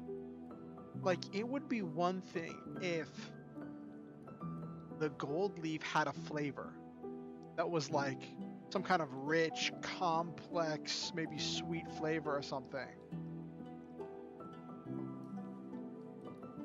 Right? It would be one thing if the gold, because I've seen steak wrapped in gold leaf, and I'm just like, it would be one thing if the gold leaf added something to the steak's flavor, maybe brought out some of the savoriness, maybe it worked like nutritional yeast and brought in some umami flavor or something. Then I could see that, right? But it's literally tasteless. Or if wrapping something in gold helped with the cooking process to lock in the juices or something.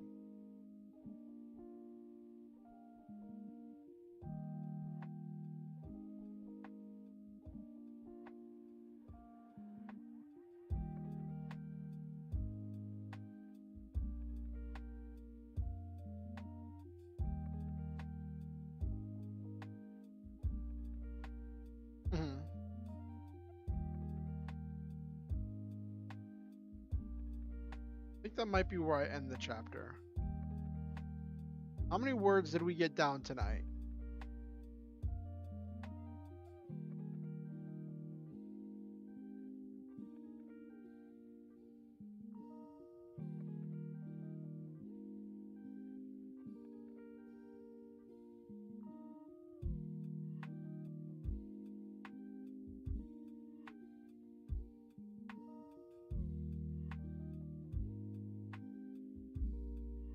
Tonight we got 1,812 words. That's not bad.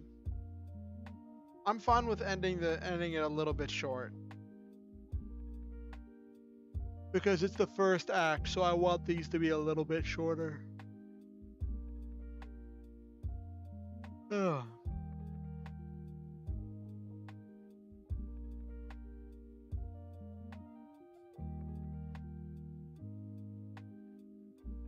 Hopefully I should have a new banner for my YouTube and my Twitter and stuff soon. I'm looking forward to that. I went to talk to the artist who drew my original banner and my logo and contracted him out to do more stuff. I still haven't paid for it yet because we haven't gotten to the sketch part yet, but I'm excited.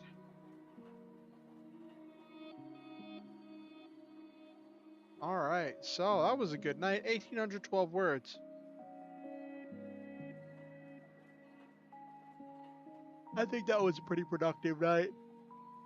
Started kind of slow.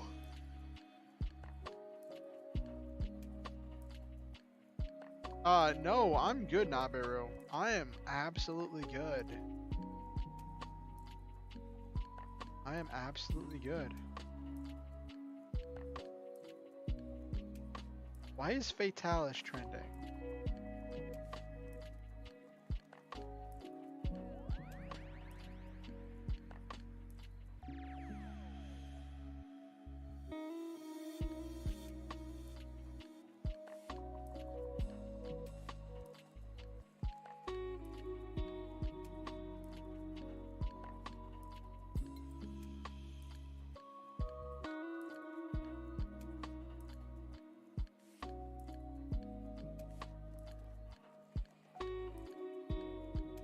Why is there a bunny suit fatalis picture? What? What have we as a society come to? I recently watched Abroad in Japan featuring Connor Sea Dog do the Wanko Soba Challenge. Oh yeah, I saw the Soba Challenge. That's the one where they ate like hundreds of, like over 100 bowls of tiny soba noodles.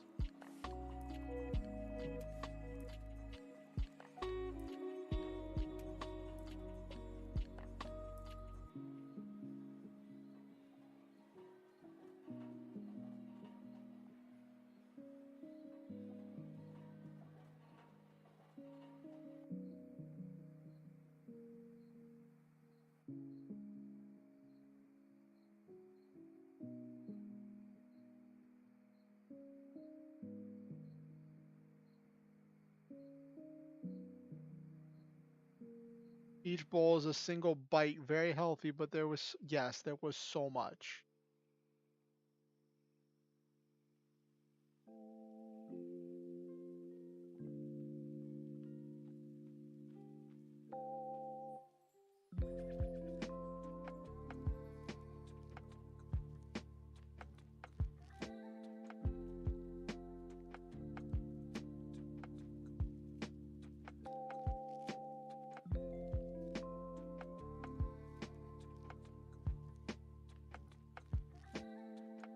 All right. Yeah, that's... I don't know if I'd call it healthy.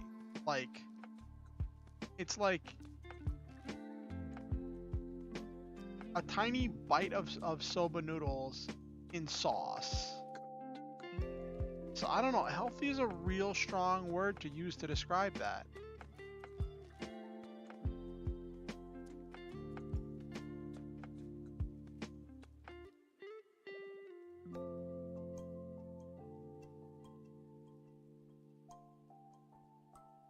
Oh, I was like, why is Fire Emblem trending? And I saw it's because Kirara is playing it. Oh, there's a new Fire Emblem game. Okay. Eh.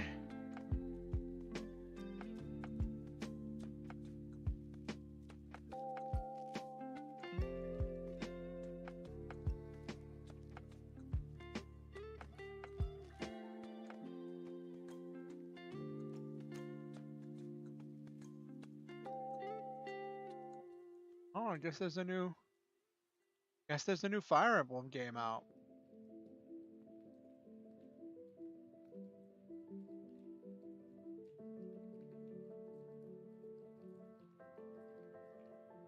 That's cool. Yeah, but like eating that much pasta can get really unhealthy fast, especially if you're not having anything with the pasta. Normally, whenever you're having a high carb dish like pasta, you want to have a protein with it. Ideally, a protein and a vegetable, but at least a protein in order to help your body break down the carbs. Because if you don't have a protein to go with the noodles, your blood sugar is going to spike as it tries to process all those carbs. So even if they are the air quotes healthiest noodles, that quantity of just noodles without any protein, yes. Because you don't get rewarded for eating healthily, you get rewarded for eating an unhealthy quantity of noodles, which I think is kind of goofy.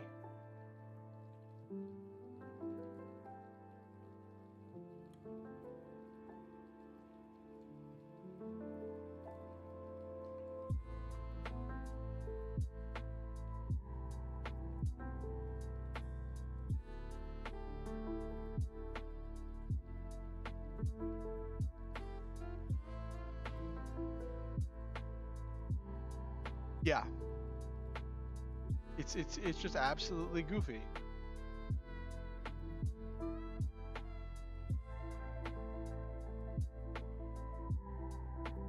Oh, apparently Haruka's interested in playing Fire Emblem now that she saw some footage of Fire Emblem Engage.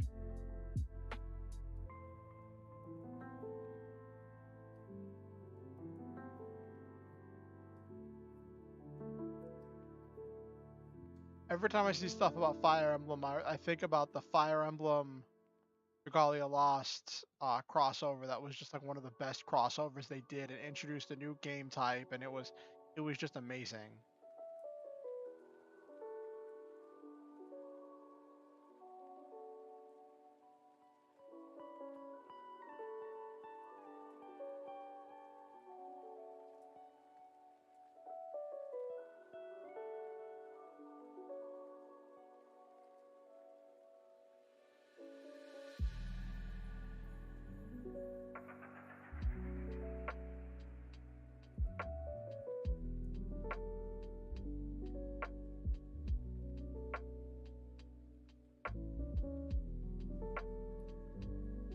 So I've seen a lot of people talking about the new game with every Mercian color. Yeah, all kinds of hair and eye colors in that. All the anime hair. So I've seen a lot of people talking about Pathfinder recently because of the whole OGL mess with D&D, right? And that makes me think of the one Pathfinder 2 game I played. I played like 3 or 4 sessions. And it was fun. I probably would be interested in revisiting that character if I ever play Pathfinder again. And I don't know very much about Pathfinder lore. I learned like one thing about Pathfinder lore, and I hyperfixated on it like the ADHD nerd I am. And that was when I learned about this one deity, Caden Chaldean. And it just seemed like the coolest deity I've ever heard about. And like, I was like, I have to play a cleric of Caden. And the basic gist of Caden, I don't know if you're familiar with any Pathfinder lore, Nabiru. But basically there's this thing called the Starstone that it tests people who come to enter the trial. And if you take the test and you fail, you die. So like hundreds of thousands of people have tried, or thousands, some like obscene number, have tried the test, and only like 2 have succeeded. And the Starstone grants like insane powers to the point of possibly becoming a god to those who succeed in the trial, right? And then a town sprung up around the trials, as you do. And this dude, Caden Chaldean, something like that. And this dude, Caden Chaldean, was drinking with his friends at a bar in that town. And one of them made a drunken bet and said, I bet can't succeed the Starstone trial. Caden literally said, hold my beer, I'ma do it. And this man was so blackout drunk, he has no recollection of what happens after that moment. He was so absolutely toasted. He had no recollection of anything that happened after he stepped foot outside of that bar, right? That was the last thing he remembered. And then the next morning, he woke up on the steps of the Starstone trial with godly powers.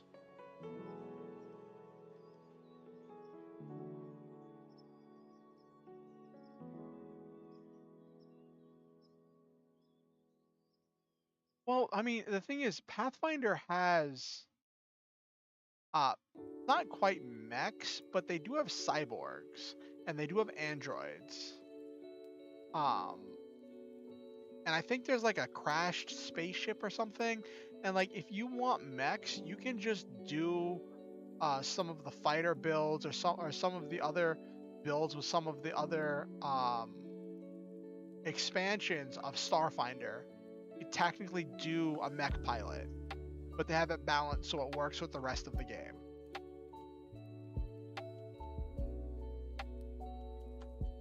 And I've played a little bit of Starfinder. It's quite fun. At that point, I was hyperfixating on this one song. Oh my gosh, it was called Hoots Force, about this guy who had a Angus McFife the 31st or whatever, that had a powerful hammer that he used to defeat a evil demon that was encroaching on their world, but the demon had been sealed away for generations and now was awaking in their starfaring future, and he had to fight against it as it arose within the core of his planet or something. But yeah, if you want a mecha magic kind of thing, I would say Starfinder is a really good way to do that. Like, there's still magic, but there's also tech. Now, one thing about Starfinder is that, like, all the guns that they have, like, do something different when they crit, and it's really interesting. So then critting isn't always just double damage. And it adds this interesting level of strategy and technique to something that's so random, which is kind of cool. If I remember properly, I haven't done it in so long.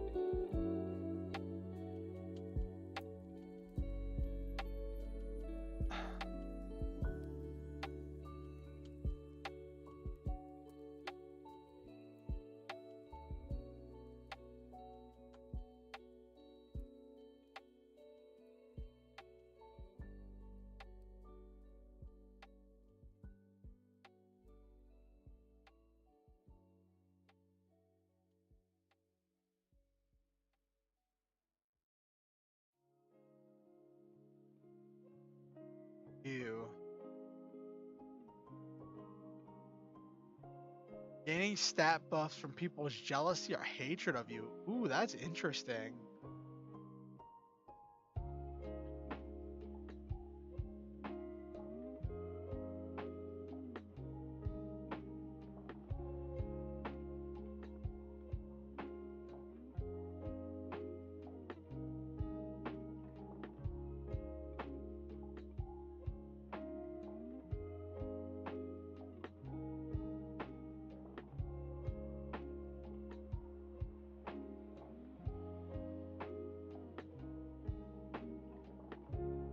Authors will talk for hours about their lore, their plot, their world building, characters, their character parents, but ask them to talk about themselves. Best you're getting is cat. I have. Hi, I write. Sometimes, do I? That's just funny. I don't have a cat. I do miss having a cat though.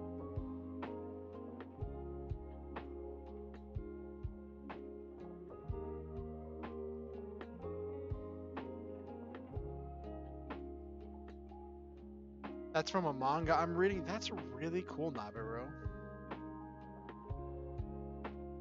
Okay, so there's this meme I gotta share with you, Nabiru. So with the whole OGL situation, um with everyone just losing any faith or hope in any goodwill from Wizards,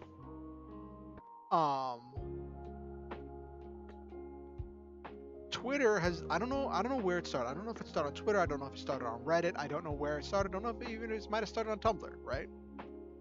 But there is this meme where people are all gaslighting each other into believing that there's another hit tabletop role-playing game that everybody's gonna go to once they leave D&D, called Fishblade, and everyone is making up different, like, everyone is posting like it's been around forever, like it's real, and like its rules are real, and everyone's making up random rules, random descriptions, random company names. It is absolutely hilarious, and I am here for the memes. Everyone just pretending that there is this hit tabletop role-playing game called Fishblade. And it's so funny because this one YouTube group, Dungeon Dudes, who do lots of character builds and cool stuff for D&D, are like, what they tweeted, they said, what's your favorite character build in hashtag Fishblade, and should we do a build guide for it? And I am so like anyone who's not in on the joke and doesn't understand that they're making this game up as they go along is gonna be really confused. People are sharing old pictures like, yeah, we've been playing Fishblade since the 70s. I saw one person claim it is a diceless uh, role playing game in which the party controls a single fish with a knife.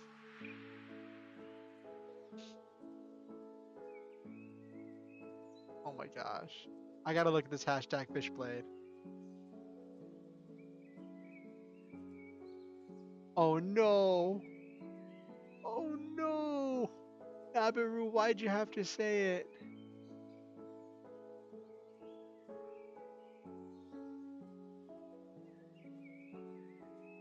No. Someone made a one-page RPG. Someone made a one-page RPG of it.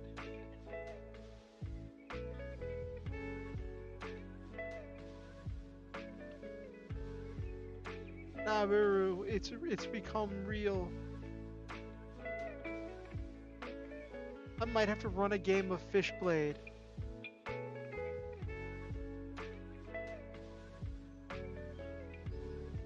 Storytelling game where the party controls a fish ship made with a knife. A fish ship with a knife.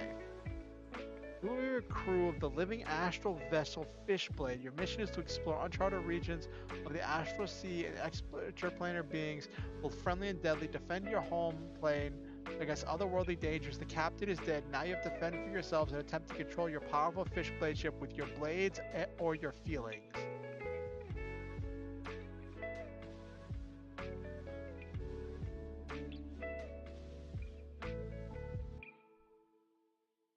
Although they added dice to it, so it's not completely diceless.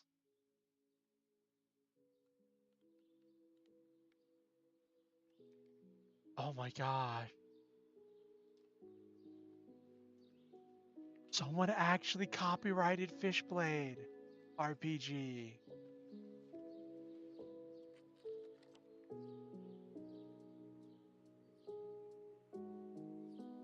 It's not quite diceless, but that's funny.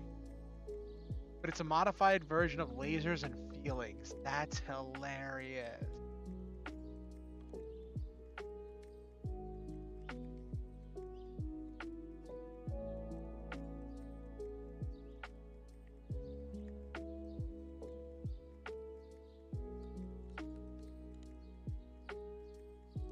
Yo, part of me wants to run this as a game.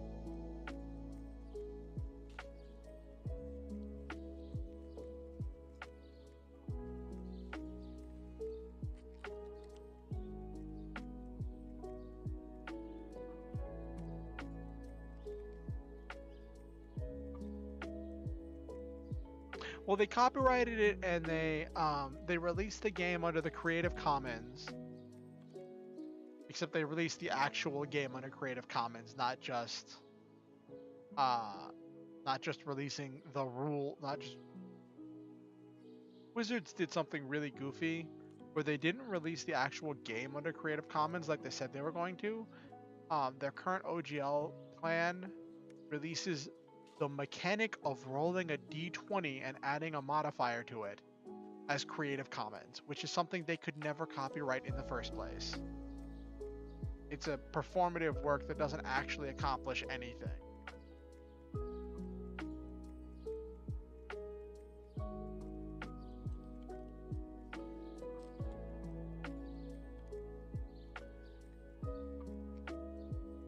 Fishblade Season 2 dual blading fish.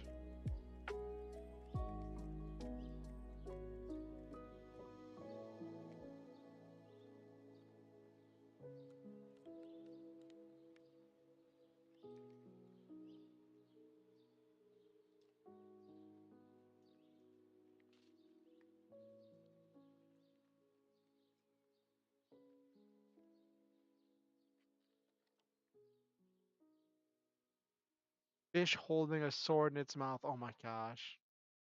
I gotta save this. This is so good.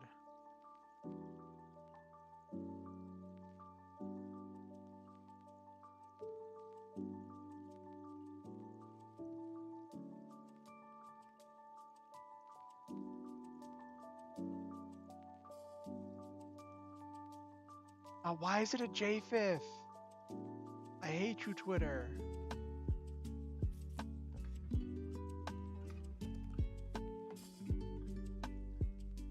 Why must Twitter do this to me? Tell me, Nabiru, why must Twitter do this to me with this J5th shenanigans?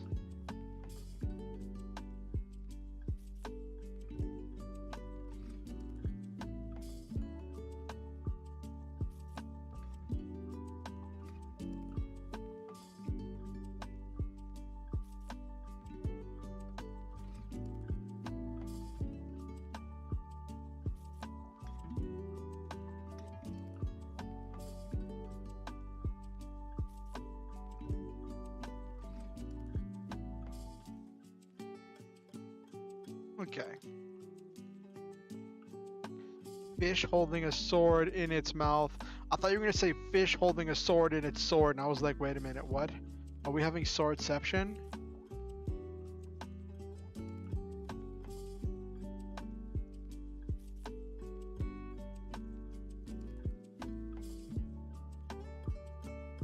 I've debated buying some insulation for my friend's basement. If only to, will also make it warm, but also to dampen some of the noise, so that way whenever I'm streaming, I can be a little bit louder and not have it like make noise that reaches up there to the upper floor.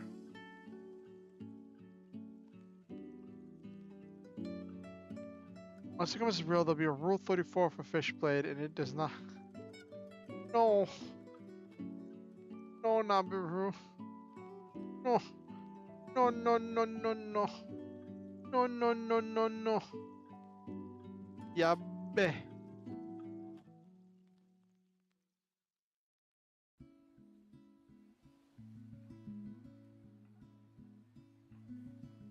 Yabe.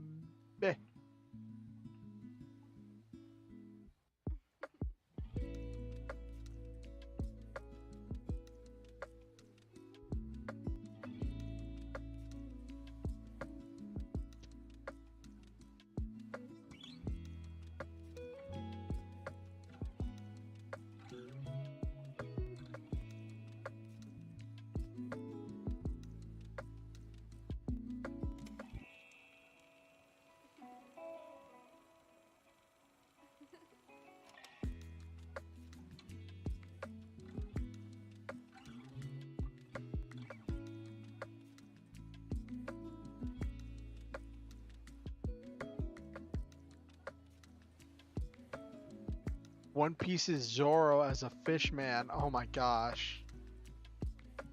That would be hilarious.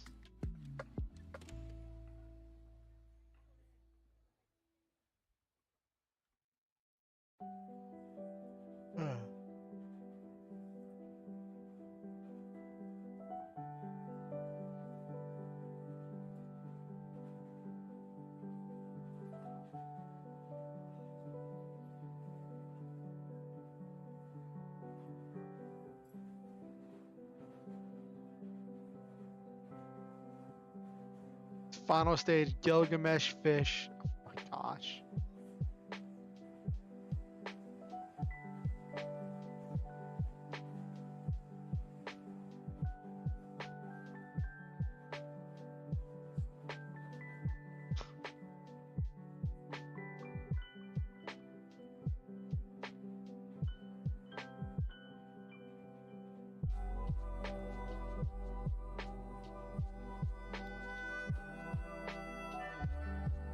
Why is there so much?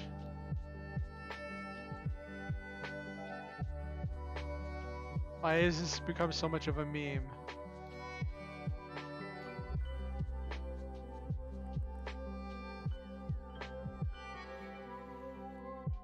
Oh.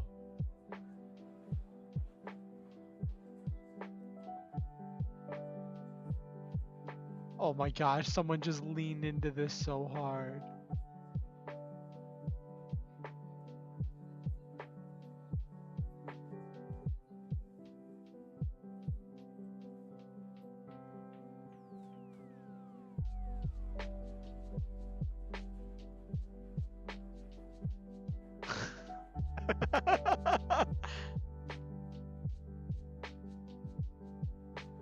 People not knowing what Fishblade refers to, seeing it's popular on social media, and deciding to make D&D items called the Fishblade for clout is so on point for the online TTRPG space.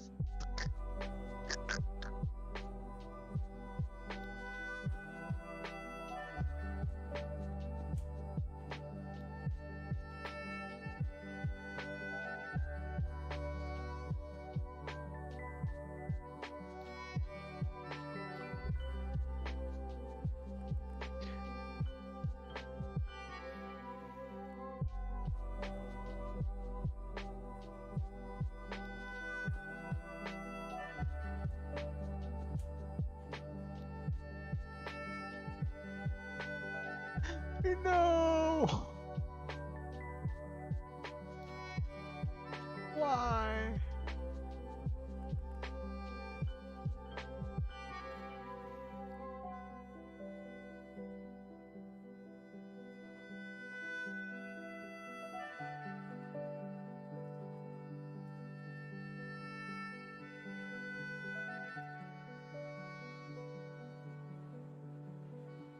Oh my gosh, I'm just looking at all these memes of Fishblade. Sorry, I got distracted. I was looking for something to talk about, and then I just got distracted by all these Fishblade pictures. I don't want to share them all, but... Anyway. Thank you, let's start winding down. Thank you, Superhero 60, Silva, and Nabiru. And anyone else who was lurking in the background, or anyone who watches this VOD, I want to say to all of you that I love all of you, and I believe in each and every one of you. I think that you all possess a powerful, unique, important, and one-of-a-kind energy that only you can bring to everything you do. I think that you make this world a better place just by being in it, and every day I'm grateful to live in a world with you in it. I think that you are important and precious and special, and I'm grateful for your time and your attention and your energy, your focus. I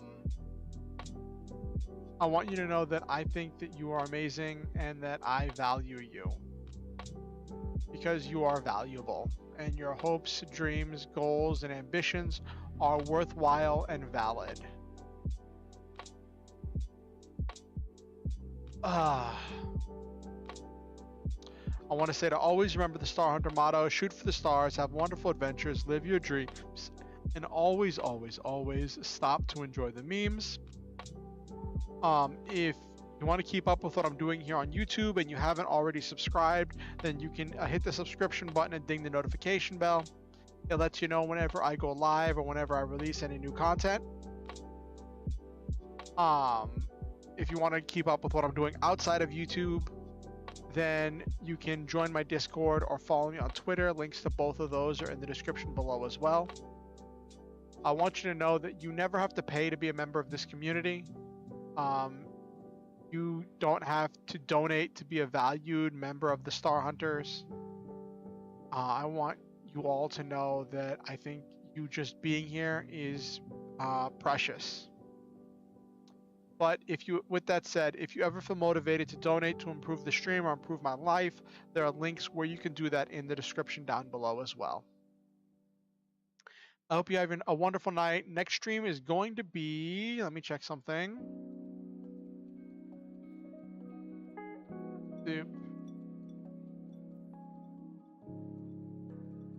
Next stream is going to be tomorrow night.